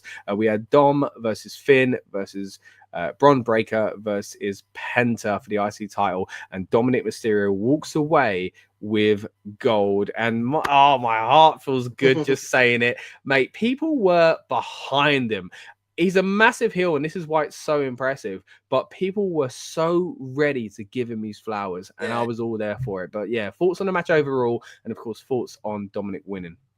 So I'm assuming Dom's not a babyface. Like I don't know. The thing is, well, Finn's not a babyface. Finn can't be a babyface again. True. Yeah, not the way it went down at the end. It felt like I think if this is the way I've turned Dom face, it's been successful. Oh, wrong graphic. So there we go. Yeah. If this is the way I've turned Dom face, I think it's been successful. I do fear that if they still want him as heel, I don't know how that's going to go, particularly. The thing is, I guess they're going to do the whole like Finn wanting a shot and maybe something along those lines. But what I do hope is, because they teased it, I do hope they do it in terms of like Finn versus Dom. Because I'm fed up with them because constantly teasing stuff and not doing it, like Chad Gable and Otis, just never doing it. Yeah, the money, the interest is there, and it will, it's there now. So I hope they capitalise on it. I thought the match was really good. I do not think that Bron Breakker is a human being, though. Like, I refuse to believe that man has human DNA. Like, it's insane, like, how good he is. Yeah. Like, and just the stuff he does with ease, it's out of this world. I mean, I think, you know, Michael Cole and Pat McAfee are getting kind of, you know, there was like a drinking game for how many times they're saying he's a freak, he's this, whatever. People would be blacked out. Like, it's ridiculous. It's just everything he does is just at a level above everyone else. Like, when he just leapt across the ring, like, after the, so obviously there's a dive, wasn't there? I forgot who did the dive. But Bron Breakker just comes from one side of the ring on the outside to the other side of the ring in one motion. You're just like, what? He's doing like so quick suplexes, and he's not even bridging. Like, he's not even like basically bending down. Essentially, he's able just to lift someone from there and throw them straight over. Like, and then he's not doing a Frankenstein 2 seconds later. So of course, like that alone is impressive. The way he runs up and gets onto that top rope to do that. He's got a legacy to live up to, but my goodness, as he started off on the right foot. And so it's one of those where actually, as the match went on, when I started the match, I'm like, oh, you know what? I think he should retain because, like, you know, it's a well, you know, sadly they haven't really spotlighted him, in my opinion, enough since the Raw's been on Netflix, and I just think he's one of those now where you look at him and go, if you've got this guy in your locker room, he's on like all as much as you need to put him on. Like literally, like, I don't understand that. You know, the speed in Carlito a few weeks ago, the speed of I Show Speed at the Rumble. Like, every time this guy goes out there, he creates a moment for you. Like, and I just thought, but then as it went on, I was like, you know what? As good as this match is, this guy needs to be at the highest level in this company. And so I was just like, he actually needs to lose. Right, so it became like halfway through the match where I was going, every time he was hitting a big move and almost you're like, no, kick out. I'm wanting to lose, but it's because literally I now want to see him, Rollins, him face Gunther, him face like all these names. And you think he's ready for that? Yes, I think so. Yeah, I think so. I think I think the talent is there. It'd be a big jump. I mean, we've seen him do some big jumps. This is the point, right? He leaps across the ring, as you say. We've seen Jey Uso jump from a tag team into the into the opening match. Well, main event, but yeah, no, I agree with you, mate. It was a fantastic showing as always from Bron Breakker. Let's go back. All look good though. All four. Yeah, all good. Penta four. Really, I mean, good. Finn looked really good. Yeah, like they just really. I've got to learn how to do that Penta walk. I got to learn how to do that walk. You know, like it's a weird walk, isn't it? It's so cool. Literally the whole match, one of those matches as well, where the whole match was based like a highlight reel. I felt like, you know, like there was something that happened pretty much. Like I think it was only 10 minutes long. Was it really? Yeah. It was action packed, man. Yeah, I think packed so much into they all look good. They all shone, and they all work well together as well. It was one of those matches that just made sense. We started out with Dominic Mysterio, by the way, coming out with a mask. I think related to Rey Mysterio Senior, and I made reference in the commentary about how I'm not having the mask, and I do think that's where they'll probably go eventually. I think he's got to retire Rey, and there's got to be some sort of thing there. So I actually feel like he is a heel because he'll turn face with Rey. Okay. At next year's WrestleMania or something like that. I feel like it's got to happen. You know, he's got to see the error of his ways and whatever else, and you know. But then you had Finn Balor coming out. I mean, they made jokes about them not getting it off. It worked out, thankfully, for a character like that. That weren't the only mistake on an entrance. We'll get to another little kind of scary one later on. But yeah, Finn Balor came out in his own little yellow mask get up as well. Some of the big highlights from this started out, as you would imagine, Finn and Dom working together. It wasn't going to be the case all the way. Penta did a nice flip outside. Bron flew out of nowhere, just diving on him. A double German suplex by Bron with a kick up. Three Amigos helped by Finn Balor until Carlito arrived. A double suplex by Bron. Frankenstein, as we mentioned earlier on Finn, only gets the two. A huge cheer for the 619, but Finn Balor realizes what's going on and catches Dominic Mysterio. And I thought, oh no, no, we've wasted it. He kicks him like mad. He knocks him down to the floor and takes kind of his anger out on Dominic having thought of even doing something like that. Penta hits the Penta driver on Finn though to distract him, only gets a 2. Carlito pulls Braun out. Mexican Destroyer. Carlito breaks up the pin, as all good bad guys on the outside should do. There's a spear through the table onto Carlito. Pat McAfee reacts like crazy, as you'd expect. God. Yeah, run from one to the other. Dirty Dom chant is going dirty Dom. Great. It was building throughout the match. Then there is a 619. Balor tries to stop the frog splash, hits the coup de grace, but then it goes for a pin himself. And what do you know? Dominic Mysterio flies off of the top rope with a beautiful frog splash to break up the pin and pins Finn Balor himself. I genuinely was feeling over the moon when that third it was a good moment. Hit the mat. It was unbelievable. The only thing I will say is that the finish to both the multi-person match will be exactly the same. Good point. Good point. Yeah, that's true. Literally the only thing I'd say, both of them do make sense, I guess, for different reasons. But it was just like, and they were both done to perfection. So one of those where I guess there's not really like a good one and a bad one. Do you know what I mean? Like sometimes there's these things where it's like, that one was better than, I think they're both good, but it is just something to be like thinking of, like, you know, it was the same finish. I get could have done something else for one of them, but I guess it's tempting, as you say, when they are both quite enjoyable. Get to a few more comments here. Sludge says, absolute banger. All 4 of these guys deserve to win the world titles. To win world titles in the future. That's a big claim. But at the moment, man, I'm enjoying all of their work. Sludge also says, crazy how we went from being booed to the point that he couldn't speak, and now everyone's cheering for him at Mania. Yeah, it kind of did feel like a babyface run. I mean, Lucas got a point there. Maybe it might be a Mania as well. I think, you know, almost like the Canadian Bizarro world in some ways. But really happy, says Sludge as well. Going through the announce table, and Sludge was jumping like McAfee when Joe Hendry came out. We'll get to that one in just a bit, but just to recap, a fantastic fatal 4-way match, and I'm glad not only because I was right in my predictions, but because I think it was the right thing to do. I think Dominic has got to that point in his career where it's justified, man. Like, and you got to imagine what Ray was feeling backstage. I mean, I'm getting a bit emotional thinking about it myself. He's not my bloody son, but you know, just thinking about Ray, and like, Dom was good when he came onto the scene in the pandemic era, don't get me wrong, but like, he's come on leaps and bounds since then, and I think it's really, really impressive. The fact he's done all this now without his dad as well, very, very cool. Let's move into the next match as well. Talking about very cool, we had a great moment here.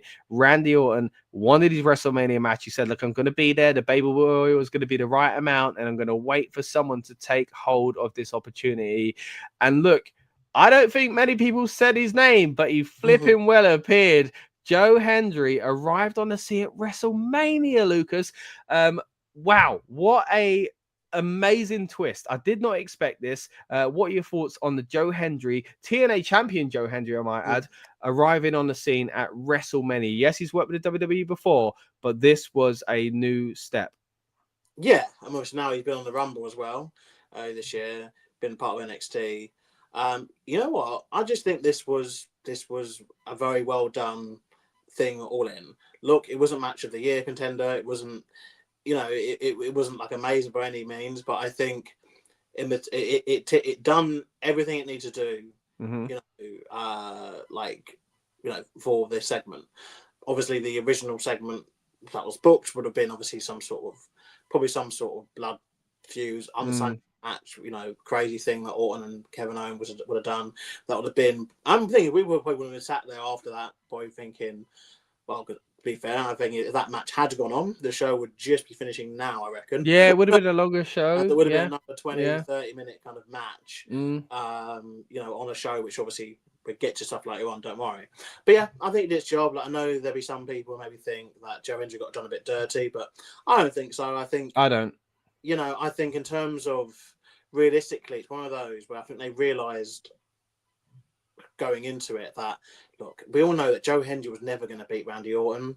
So why he should have been there. Go through 10 minutes, 15 minutes of like pretending he's going to. Yeah, he should have been. He shouldn't, as much as I like him, he shouldn't have been in that position. The fact they gave him that position is a big deal. I know some people could look at it like he was squashed, right? And he did look a little bit rookie-like when he was picked up by Orton, and we'll get to that moment in a minute. Don't get me wrong. But TNA is not what it used to be, right? We can't pretend it is, right? And they are working with them for a reason. So, look, I've seen WWE squash people in the past. I don't really think that's what this is. They are building Joe Hendry. Got his bits in. And the thing is, it's one of those where when you think about it, like as a wrestler, yes, they always mention that he's got amateur wrestling experience, but it doesn't mean anything in this kind of thing. It's not like he was in the Olympics or like like that, but he knows he very much one of those wrestlers who he knows what he does, and he does that, and he does the simple stuff well, and that's fine. But it doesn't mean that he's then going to be able to be like, have a main event level match around Orton. And because he didn't need to, like, and I even said this yesterday as well, something that was missing is, to be fair, something that was missing yesterday, again, was a short match. If you're going to have this, particularly when we're having, half the show be adverts and videos and entrances, like, have a match which is just like this. This was perfect fine. It didn't have to go into kicking out a finisher territory. Didn't have to do interference or anything like that. It just was, and I think it was smart how it was done because he does his whole like turn thing quite a lot, and good. Just took advantage. So good. So and clever. It's the kind of thing I wouldn't have pictured, but I'm so glad that someone at some point backstage said, this is what we're going to do for the RK Out of Nowhere. It was so clever. It fit into both their characters. Really enjoyable. And I think, look, if you spoke to Joe Hendry, I don't want to speak for the man, but I think if you spoke to Joe Hendry and people in TNA, they'd be pretty happy with what went down here. Again, this isn't TNA trying to compete with WWE. And that's no disrespect to TNA. I think TNA are on an upward trajectory since they've moved into this new era. But yeah, we got to call a spade a spade. It is what it is, man. And I think this was a great kind of opportunity for TNA and for Joe Hendry. And yeah, just a really enjoyable, fun match, as you say. Some of the highlights from this, again, it wasn't a long one. It started out with Randy Orton coming out with, I feel, was it retro-inspired gear. He had that kind of bluey, purpley gear with a yellow on. Which colours, but yeah. We used to have like biker shorts, didn't they, when he debuted? Yeah. It was quite similar to that. Nice for that. It was his 20th WrestleMania. And again, man, you tell Joe Hendry at any point in his life, you're going to be facing Randy Orton at WrestleMania. I'm sorry. Yeah.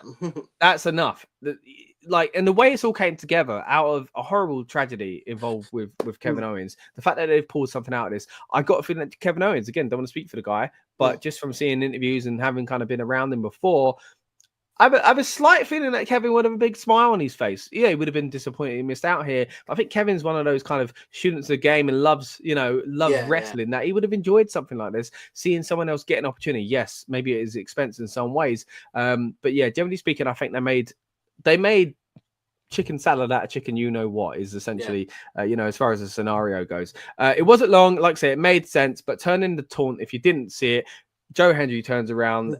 They go. I was thinking, man, they've prepared this taunt. They must have known when it was going to come, and it was all because it was for this big moment. Randy Orton hits the RKO, wins the match, picks him up, praises him, and what do you know? He does it again. And again, this is another one though where you realize how big Orton is. Like, Joe Hendry is, he's not a big guy, but he's, for wrestling, and then like next to Randy Orton, like he just looks tiny. It's really weird. Yeah. Randy's he's put especially when he came back a while back, didn't he? It was very noticeable then. But yeah, I mean, I love Randy. I love seeing Randy Orton have fun, and he did he did Joe Hendry's pose. He did the same thing, and then he did his own pose on top of that. Really enjoyable. And again, at this stage, I'm loving WrestleMania night too. Let's get to some of these comments here. Sludge again says, didn't expect it. Fact Sisters in the house. Thank you so much for joining us, buddy. So what do you think was the better day, night 1 or night 2 of WrestleMania? I'll give that at the end. Yeah, this might dive further into deep conversation, I think. So we'll hold back on that. But that is a great comment. We will get there. Sludge has weighed in on it though. So Night's 2 hands down. I look back at night 1. There's only 3 matches that entertained them. Fat Sister says, but main event night 1 was way better than main event night 2. That's a good point. There was that kind of contrast between the two. Hands down, night 1 says Sludge Sports. The whole thing, other than the main event, felt like a mid-card mania. I feel bad kind of coining that term now, but it seems like Fact Sister agrees with Sludge opinions. But Fact Sister, thank you for that comment. We're not shying away from it. I promise you. We're going to come back to that because that's a great comment. And yeah, we will get to that in due course. Now, after the Joe Hendry Orton match, we got AJ Styles, which is AJ Styles, versus Logan Paul in a match that I was really looking forward to, and it wasn't bad, but it wasn't what I hoped. I think the show was quite stacked at this point, and I actually did start to think, can this live up? I don't think it delivered in the sense that it could have delivered. Tom on the build-up made the joke earlier on that, well, maybe Logan will finally give AJ Styles the best WrestleMania match of his career over what Shane McMahon gave him, because AJ's not had a great run at WrestleMania other than the Boneyard match, which wasn't really, wasn't a match. That was his best. That was AJ Styles' best WrestleMania match, I think. That's it. But this one has a lot of hope, and for me, again, it weren't a bad match. It weren't bad, but it weren't what I hoped for. Yeah, I think it maybe it probably went a little bit too long, and then obviously we've still got the trope of obviously Logan Paul having YouTube mates and people who want to get involved, and and that was nice. It was an interesting use of Karrion Kross. Interesting, obviously how forward.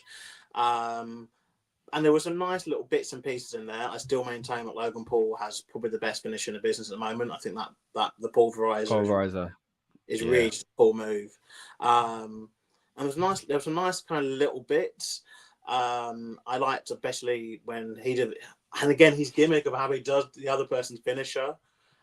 Like, I think it's just such a cool thing to do, and it just makes sense because we think about Logan Paul. If you think about who Logan Paul is as a wrestler, it's very much just makes perfect sense because obviously the general is that wrestlers shouldn't do each other's finishers, but he's not a wrestler. He's someone who's watched wrestling and wants to be in wrestling, and it's just that kind of typical rich kid thing, isn't it? Of just like, well, I can do what you do because I've got this, and then it always makes, and it's something just very easy they can just put into his matches. It's one of those, but to be fair, it was slow at start, but it got better, and controversial here, but I think the right man won. I think Logan Paul needed the win. Same. I think as much as Styles is Styles and he's fantastic and he keeps having fantastic moments, I think Logan winning was the better option. And potentially we'll see a rematch down the line where AJ wins.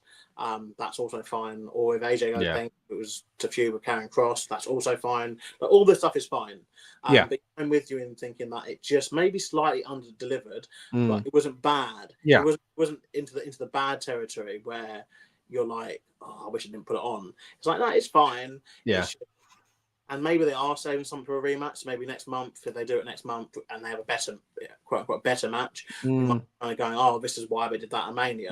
Because it is hard, especially like tonight, seven match card, with obviously much bigger stuff. Well, had happened previously to this. Yep. Bigger stuff, or much more talk worthy stuff, as we are going to get to.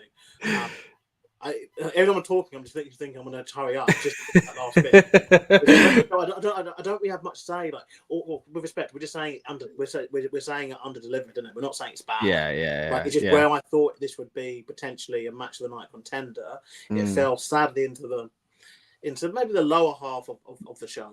Yeah, only just like maybe mid in a card that was delivering. So it's no shame, but again, it was something I expected to be match of the weekend, and it wasn't. Some highlights for me: seeing the entrance video package they did. Sorry, I should say, seeing TNA footage of AJ Styles. Not as much as I expected, but once I saw it, it was still nice to see. Logan Paul had this really cool new entrance where he used a drone and all these camera angles. He highlighted the fans that were sitting on the stage. He caught the drone on the top rope, which I thought was pretty cool as well. And a new theme song that seems to fit his character of being a maverick as well. A lot of usage of the ring on the outside. It was a bit of a slow start. There was a big lion salt, which I didn't really see until I went back. There was a it went quite far across the ring. I only saw the landing and the commentator praising it. But Andy was texting me at the time and he was like, "Did you see that Lions?" And I was like, "What? Is that what that was?" Springboard 450 into the knees. One that was kind of, you saw it coming, but still good delivered. Yeah. Did you get the thing that AJ kept doing a weird thing? Like, I don't know how much of it was AJ or there was some sort of miscommunication, but every time AJ went onto the apron, he kind of just paused for what felt like forever. I thought you were going to say that. He slowed down a lot. Like, I get that, he's selling offense, and like, I get, we're not watching New Japan or AEW where things get boing all the time. They felt like it was like, okay, that's usually like a once or twice thing, or in WWE it's like, they do the whole, like, if someone's worked your leg and then they get, you get thrown onto the apron and you can't land because your legs hurt, so you sell that, and that costs you the finish. But you don't get that just in random, like, oh, he's on the apron, but now he's going to stand there and just like.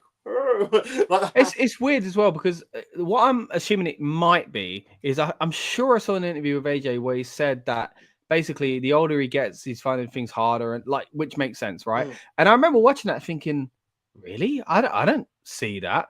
Like, I'm sure you're feeling aches more than you used to feel. We're not seeing that, but like, I just didn't see it in his presentation. Maybe that's why it is. He doesn't look like he's struggling, but he slows it down to keep pace for himself so that he can keep up. Maybe that's what we said, because he still hits these big high impact moves. But yeah, it was a little odd. I did notice it as well. He was slowing down quite a big bit, but still some big spots in this as well. You mentioned it a moment ago. There was a Styles clash by Logan. Then there was one from AJ where he rolled straight through. Not a fan of being hit with a move and then doing another one, but you could say your one's crap, mine's better, and this is the point. It didn't even affect me, I guess. But I don't know. I'm a bit on the fence about that. Both look tight, by the way. Both their heads were a little bit too close to the floor for my liking. Karrion Kross did come out as well to try and stop Logan's mate with the brass knuckles. Then tried to encourage AJ to use him. He threw him. Hit Karrion Kross. Turns out to not be a good decision because eventually Logan Paul would hit him with the pulverizer and get a free count. But as you said, good to see Karrion Kross involved with this here as well. That was the AJ Styles and Logan Paul match. Moving on to the next one.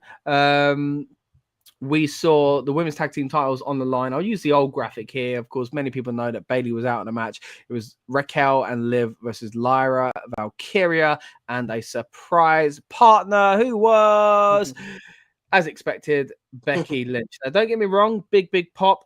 Happy to see her back. I'm a fan of Becky. Not a fan of the result. Same. I'll let you take this one then. Yeah, I mean, look, they did do a good job on comment of, like, obviously saying about, obviously Liv obviously defeated Becky Lynch, before. Yeah. But again, one of those where they made out like this had been Liv's, like, ulterior motive all along, like all year building up to this, and forgetting the fact that she pretty much spent most of that year then feuding with Rhea Ripley. Well, to be fair though, I did think the other day when there were rumors going around, yesterday even, I was like, I should have said, and on tonight's build up as well, I should have said that, because they did make a point of Liv retiring Becky like up until about 6 months ago. Maybe it would be too obvious if she started saying it again recently, but it was kind of those interwoven long-term feuds in some way. So I do give them credit in that. Yes, because there was the rumors about Becky Lynch being part of the debut episode of Raw on Netflix, wasn't it? Yeah. And then there's rumors at the Rumble. Then there's Rebecca, but it just seems like we're in that. I don't know where this is coming from, but it does seem like they have had problems with contracts since Triple H has been involved. Because if you look at the situation that happened, there were people like Dijak, for example, whose contract was allowed to expire, and they didn't even know apparently. But anyway, I think, look, I have no problem with Becky Lynch being the tag partner. I have a massive problem with the result, as the women's tag division is now back to being a bit of a mockery. It didn't need to be. Now, something I am pleased at is, look, as much as I've disliked some of the over-the-top fan involvement, particularly the European shows, particularly when it comes to that bloody Seth Rollins song. But anyway, as much as I've said that, I am glad that Lyra Valkyria, the fans are slowly starting to do the woos on her entrance. Yeah, She yeah. deserves it. And I felt it's really cringe a few weeks back on Raw when she was trying to do it and no one was getting it. And you're just like, you literally sit there doing that bloody annoying song all the time. Like, even when the man is talking, you just sat there going, but you can't understand. Just say woo when she puts it on. Like, what a good place for it to catch on though, WrestleMania. I mean, what a night she would have had. I was Yeah, pleased for her because she's been, in my opinion, one of the low-key MVPs of the women's division, because she refuses to have a bad match or segment, despite the fact that she's not given anything to do, which is, I don't, again, it's one of those, be like, how, she had a really good match with Bailey a few weeks back. She had a really good match to Kai a few weeks back, but they just seem to go, oh, well, you've had a match now, so is that all we need to do now? It's like, no, build a feud, build a rivalry, build like something up so that this title can mean something. But yeah, the result was as kind of expected with these things. Just they have that formula, it seems, WWE, and they won't break from it. It just seems when you come back from an injury, this is what happened. If you come back on a pay-per-view and it's the match, and she's worse than Charlotte Flair, so this, it's now literally confirmed because Charlotte Flair lost yesterday. Exactly. To her credit, she didn't actually do it when everyone thought she would. Flair wins on SmackDown, I don't care. Becky Lynch is still worse because it's 3 times now. Like it's literally 3 times, and it's just the Bianca one would always be the worst, but But it's just like now, it's like every time she wants to leave again, are they then going to go like, oh, well, Mania or SummerSlam, we'll just win a title? And she go, okay, cool. Like, that's basically what they've got given the right to do now. I mean, I think I even say that I'm not really, I feel neither way about Becky Lynch, genuinely. Yeah, I feel that if she was part of the company, good. If she's not part of the company, also good.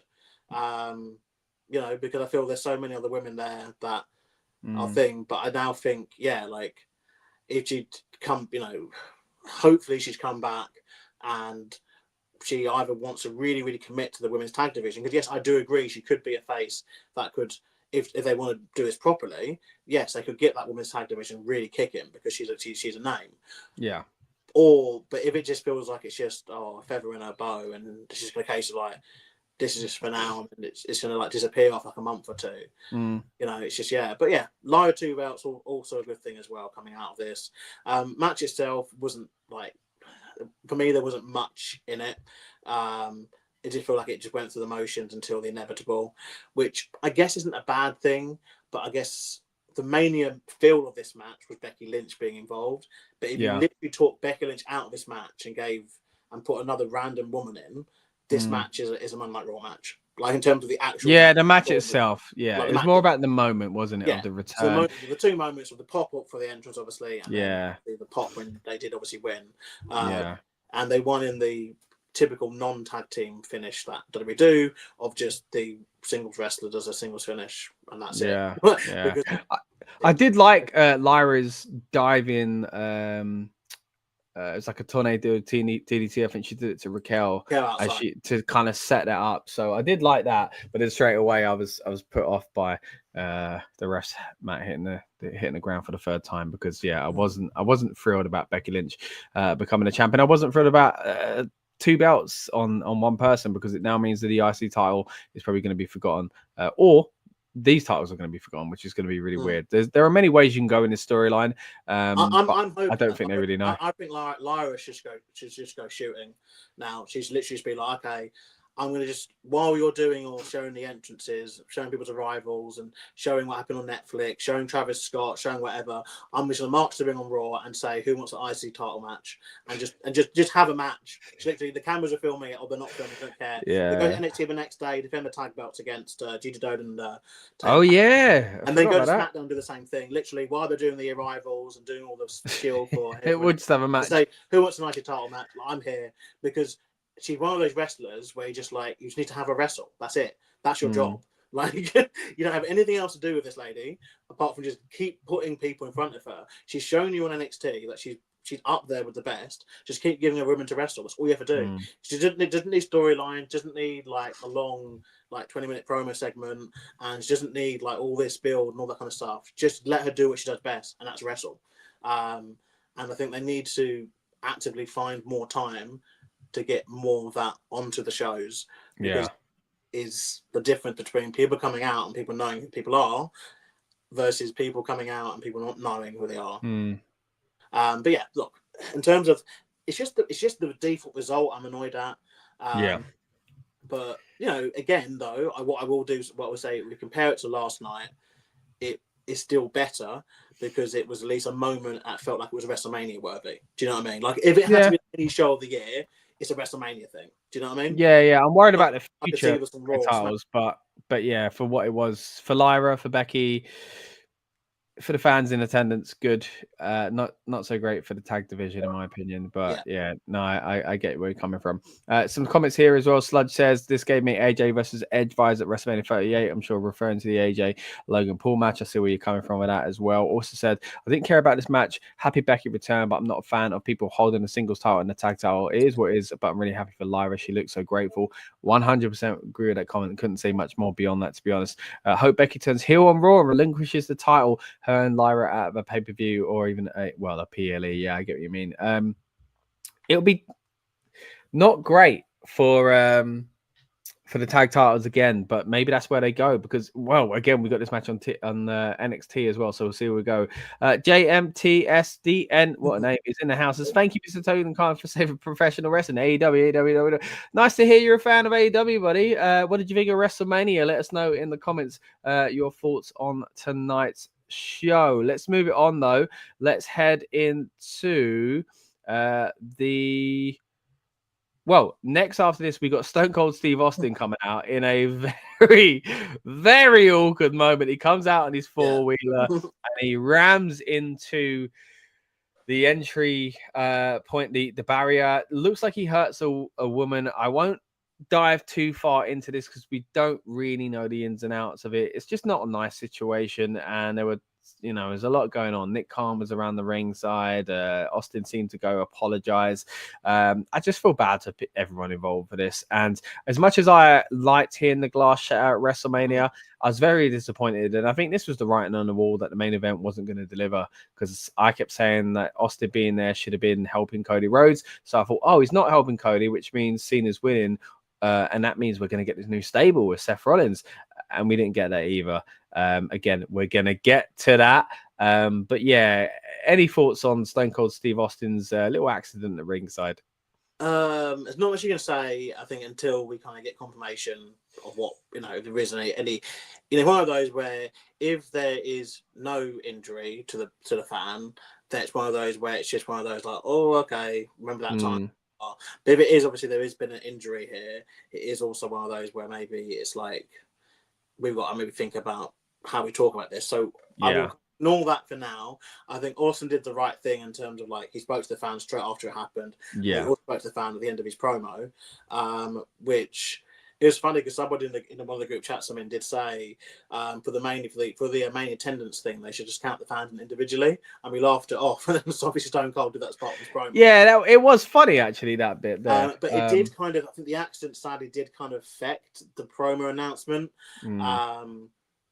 Of it, and Stone Cold kind of, he is a pro in the sense of he tried his best to kind of add some comic relief to it. Did his little spin, saw that potentially. With respect to, well, I guess he probably told he hadn't got much time out there anyway, because he announced for God's sake. But then also the funny thing from this, obviously, still is there's still some Vinceisms in this bloody company, because most of these people were here on combo tickets. So please explain to me how there's 125,000 people. Yeah. Like most people were on combo tickets.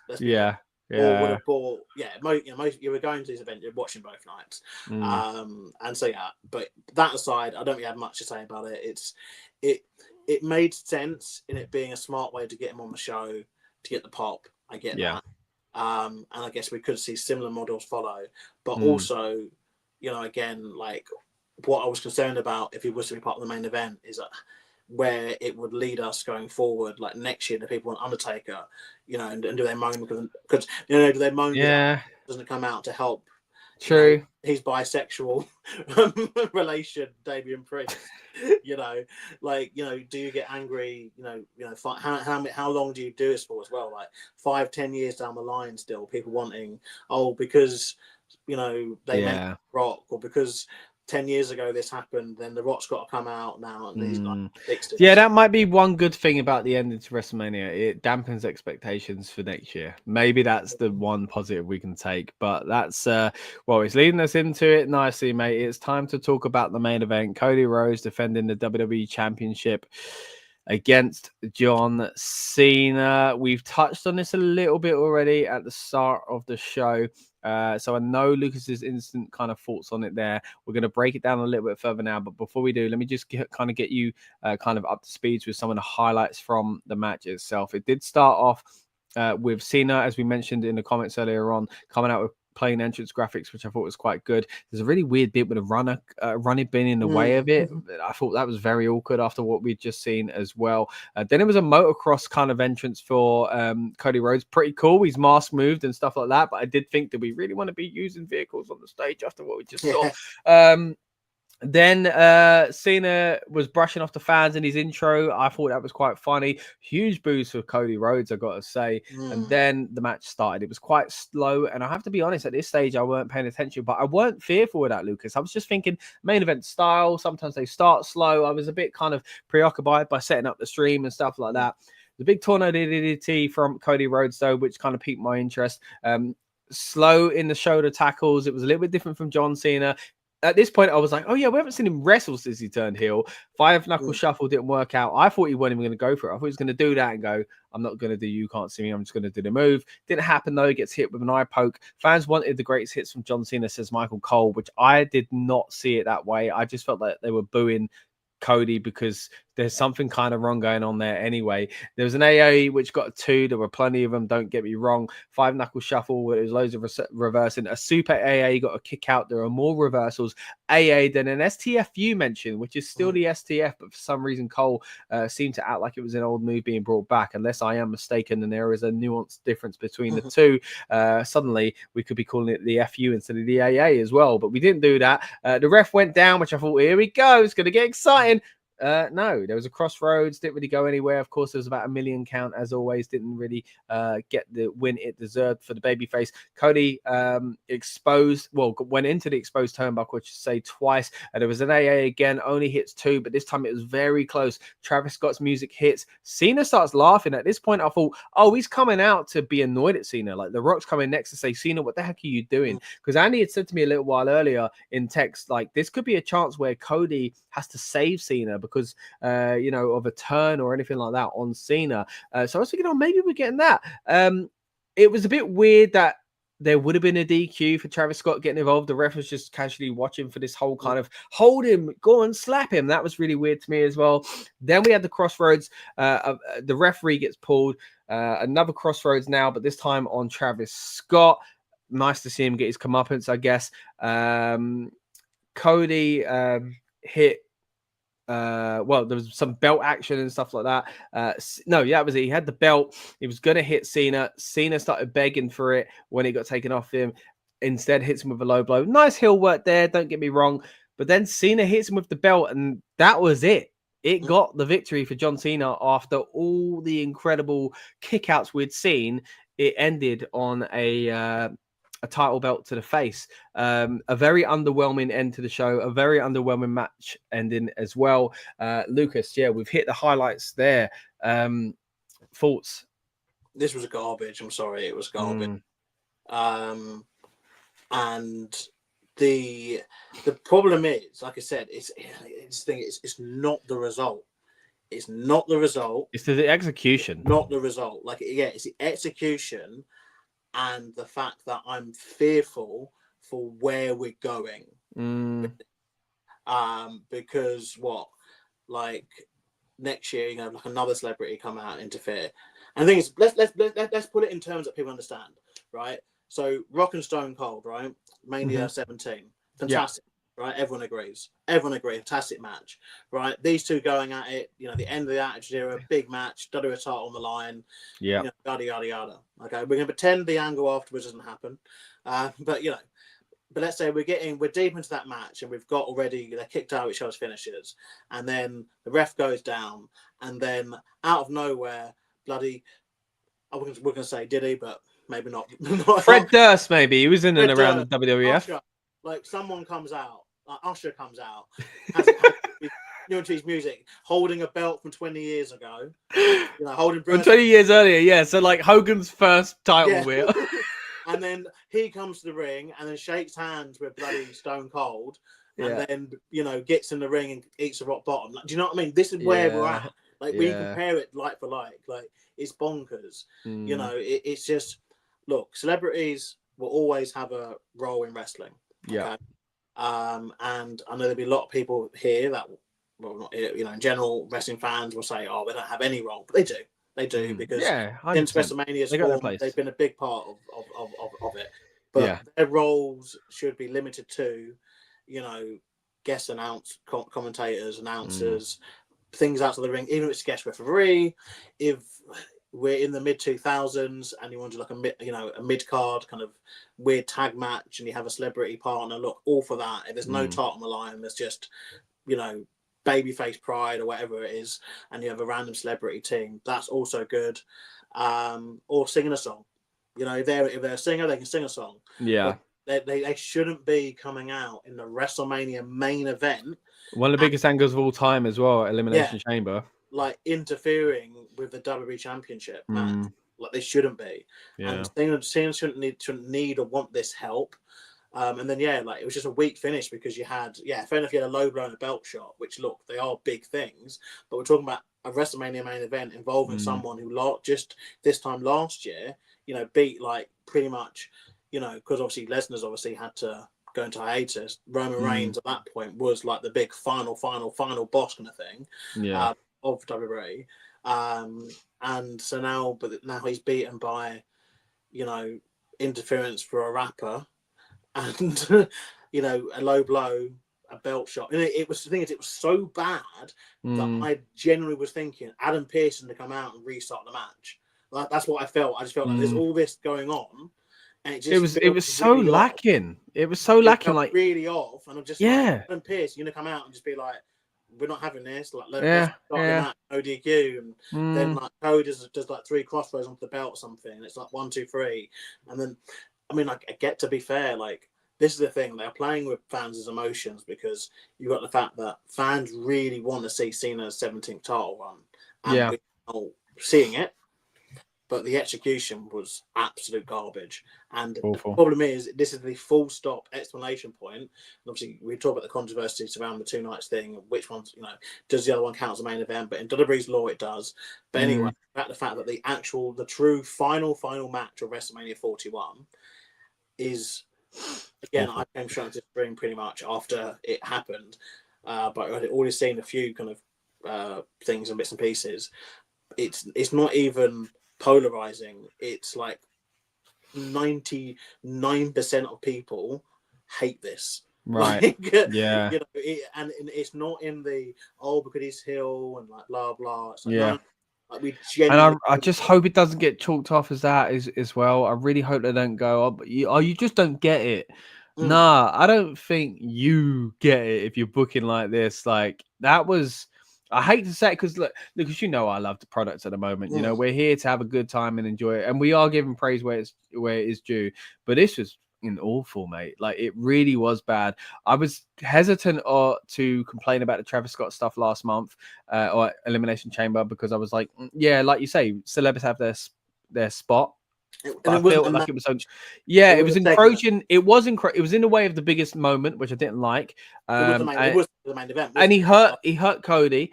But I mean, look, we've got a comment here, actually. Let me get to it from Sludge, saying now Travis Scott needs a match at SummerSlam. Well, I bloody hope not, because if there's anything to go by the way he was in the ring tonight, and this isn't me saying he should be perfect, right? Because he is, at the end of the day, a rapper, right? But like, it didn't look good.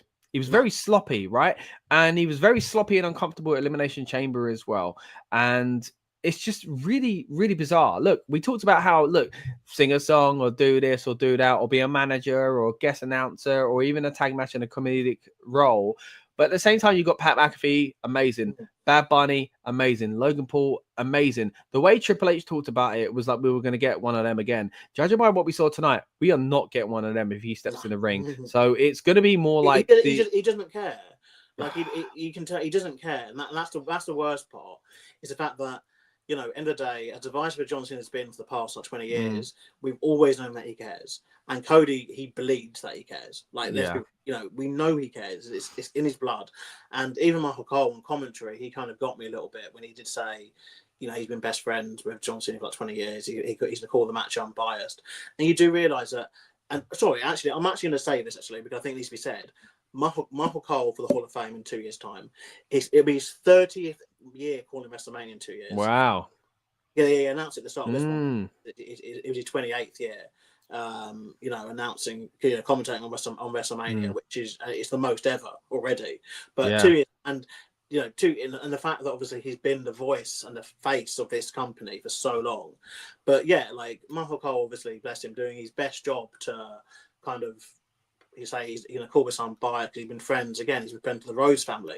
You know, he's been friends with John Cena, like outside, you know, this whole thing.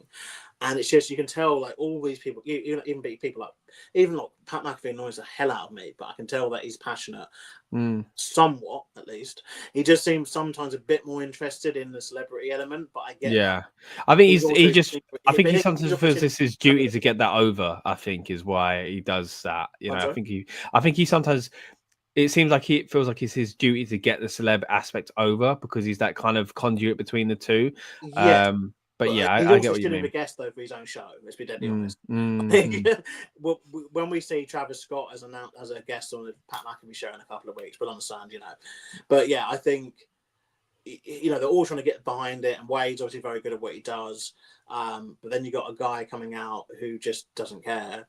Like, he's a fan, fair enough, that's cool. Yeah. Like, you obviously like the Attitude Era, so that's where he came with the hardcore belt. Look, that's all this stuff is cool, but then it's like they have people behind the barrier who do that a little bit. They have the little it's got its place, but that weren't its place. Like, here's Flavor Flav. Yeah. Here's Flavor, of course. Of course, it's Flavor Flav. Yeah. You know, here's Flavor Flav, still with the clock around his neck. Like, it's nice. There we go. Like, come on, like, whatever. But you know, that's their role. Or even backstage, like they had that NXT that had Penn and Teller, which I mean, but you're like, okay, they knew, okay, look, they can fool around with Lexis King, who's a nice way, he's a mid card guy with a mid card belt. They do a little thing where the trophy goes AWOL or whatever. But they're not. You're not having Penn and Teller come out in the main event, like challenge over Femi. Costing over Femi, Like, we're laughing, but this is what it is. That's what they've done. That's what they've done. They're literally say that, okay, because Travis Scott can get involved in this main event, the NXT, like, of course, like, they're going to have, you know, Sexy Red just, like, walk up into the ring and, like, get in front of, like, Trick Williams. Like, of course you are. Do you know what I mean? Or in AEW, like, you're going to have, like, John Moxley, you know, blading for the 15,000th time, and then, oh, look, like, best turn around. Like, there's bloody, you know, I don't know, like... Brian May walks out or something, I don't know. Like, do you know what I mean? Like, this is what they're setting up. It's hard to find, like, you know, I really want to find, like, a glimmer of hope here. But all I can say is that they're, you know, Cena looked okay in the ring. You know, well, we are clutching at straws here. We are clutching. Thing is, as well, like, I was just thinking, you know, the problem I guess they've got as well with this stuff is, I was saying this in one of my chats as well, like, WWE, once they kind of get, you know, their matches now, main event match are like a very, like, set formula, it seems. And they get to a point, usually after the first big move kick out or big finisher kick out, where there's basically three options. It's spam finishers, spam interference, or both. And this one was both, plus the addition of all the belt stuff and the head of. You've got the head of the turnbuckle and low blows and more finishers, and then bloody Travis Scott having a finisher. And do you know what I mean? Like, it just got to the point where it's just excessive. Like genuinely, if they'd had Travis Scott come out and just like stand like outside or whatever, and then just do him pulling the referee out, maybe off the crossroads. Then you have Cody get in his face, he gets in, eats the low blow, belt shot, AA, 1, 2, 3. That's okay. Yeah, it's still not what I Travis want, Scott but it's still was out better there delivery. for so long. Like he actually, I might have to time it because I'm genuinely thinking he might have been out there longer than Joe Hendry was. Like, which you got a problem when a celebrity is out there longer than people who are paid to bloody do this. Like, you can love, hate, dislike, whatever rest you want. But yeah, I think even at the tag match on night 1 was barely 8 minutes, 9 minutes long. I genuinely think Travis Scott was out there in the ring longer than the War Raiders and New Day. It felt like it at least. It was. It's definitely above the 5 minute mark once, because obviously once you add the post match as well, the fact that you celebrate with John Cena, which again, it just irks me because even when they showed the chamber footage, it's just, you know, they're trying to cut around the fact that this guy is just bloody leaning in the corner, looking disinterested, like waving sage around, and just acting all too this cool, nonsense, just acting like an idiot. And he meant to have this big serious turn. The same thing here, you got this big moment where, yes, we just like the moment, but still it's a big moment with John Cena's won number 17. And then if they show this in like 5-year, 10-year time, we're gonna have just Travis Scott standing there. And in that sort of way, you know, most of these rappers end up getting DUIs, in prison for something, tax problems, or they end up just having a song that offends people. And so in 5 years' time from now, Travis Scott might not even be a bloody thing. Because it's a risky move, I think, when you work with celebrities anyway. Like, what were they thinking? Yeah, look, we'll get to some of these comments here. Sludge says the match could have been 15 minutes longer. Look, I think it kind of went on long, but it could have been 15 minutes longer. I think you think that because there could have been 15 more minutes. Travis Scott? No, but of better stuff. I think that's the thing. It says, OMG, what was Triple H thinking? And yeah, he hit him with a dang belt to win the match. It's just really, just so many issues with this. And I hate being like that, man. Like, but it's not the right decision. And going forward again, like, Cena is now the champ. Again, it's not the way I would have done it. I think he should have been chasing it and breaking the record in a feel-good moment. Like, where do we go with it? Like, I'm not looking forward to the rest of the year. I'm not, as far as the storyline goes. Big E, just before the show started, was really saying, The Rock's, he's got to be here. And I thought he wouldn't be saying that if he weren't. But The Rock weren't there. Like, even that, The Rock would have added something to this, I feel. It was just, it didn't need to be the same as last year. Travis Scott, potentially. But yeah. No, it was poor. It was poor. Anyone that was a wrestler had done what Travis Scott did, it would have maybe even that. Yeah, it would have been a bit better than Travis Scott doing it. It's been Still would have been great. He had to fill a wrestling role because he had to do a move as part of it. So if a paid trained wrestler, even if it was someone from NXT, do you know what I mean? Even if someone that no one knew, but you know they're a wrestler, you know, like, yeah. There's thing is they've done this again. We touched upon it on our build-up show that there is now a massive talking point on the decision that they've made in the sense of John Cena breaking the record, John Cena, Travis Scott ending WrestleMania kind of on top, and there is something to be said. But we didn't get. But the thing I fear is that tomorrow night on Raw and Friday night on SmackDown, you know, when Travis Scott is not there, we're going to just go back to as it was before with Cena, or it just being ignored. And then it's just and that's not been great either. You know, we're not. I thought, look, the one good thing about Cena winning is that we might get the payoff and get the this is why I joined The Rock. The Rock still weren't there. What's it going to show up on Raw? Maybe Raw after Mania is a big deal. Don't get me wrong. Again, we're going to be covering it on this channel, so make sure you stay tuned for that. But look, all in all, WrestleMania was a tricky one. It didn't end the way I wanted, but I did enjoy most of it. We get back to the comment we saw earlier on from Fact Sister. Main event night 1 was better than night 2, but overall, what did we prefer, night 1 or night 2? Even though I've come out of this way more dejected, I think overall, having gone back over it as well, I will still say that night 2 was better. If you switch the main events, you've almost got a perfect night 2. Even though I do think there should be a title match at the end of the night, but like if we were living in some other universe where either one of the 3 people triple threat were the champion, then generally I think that would be a perfect card.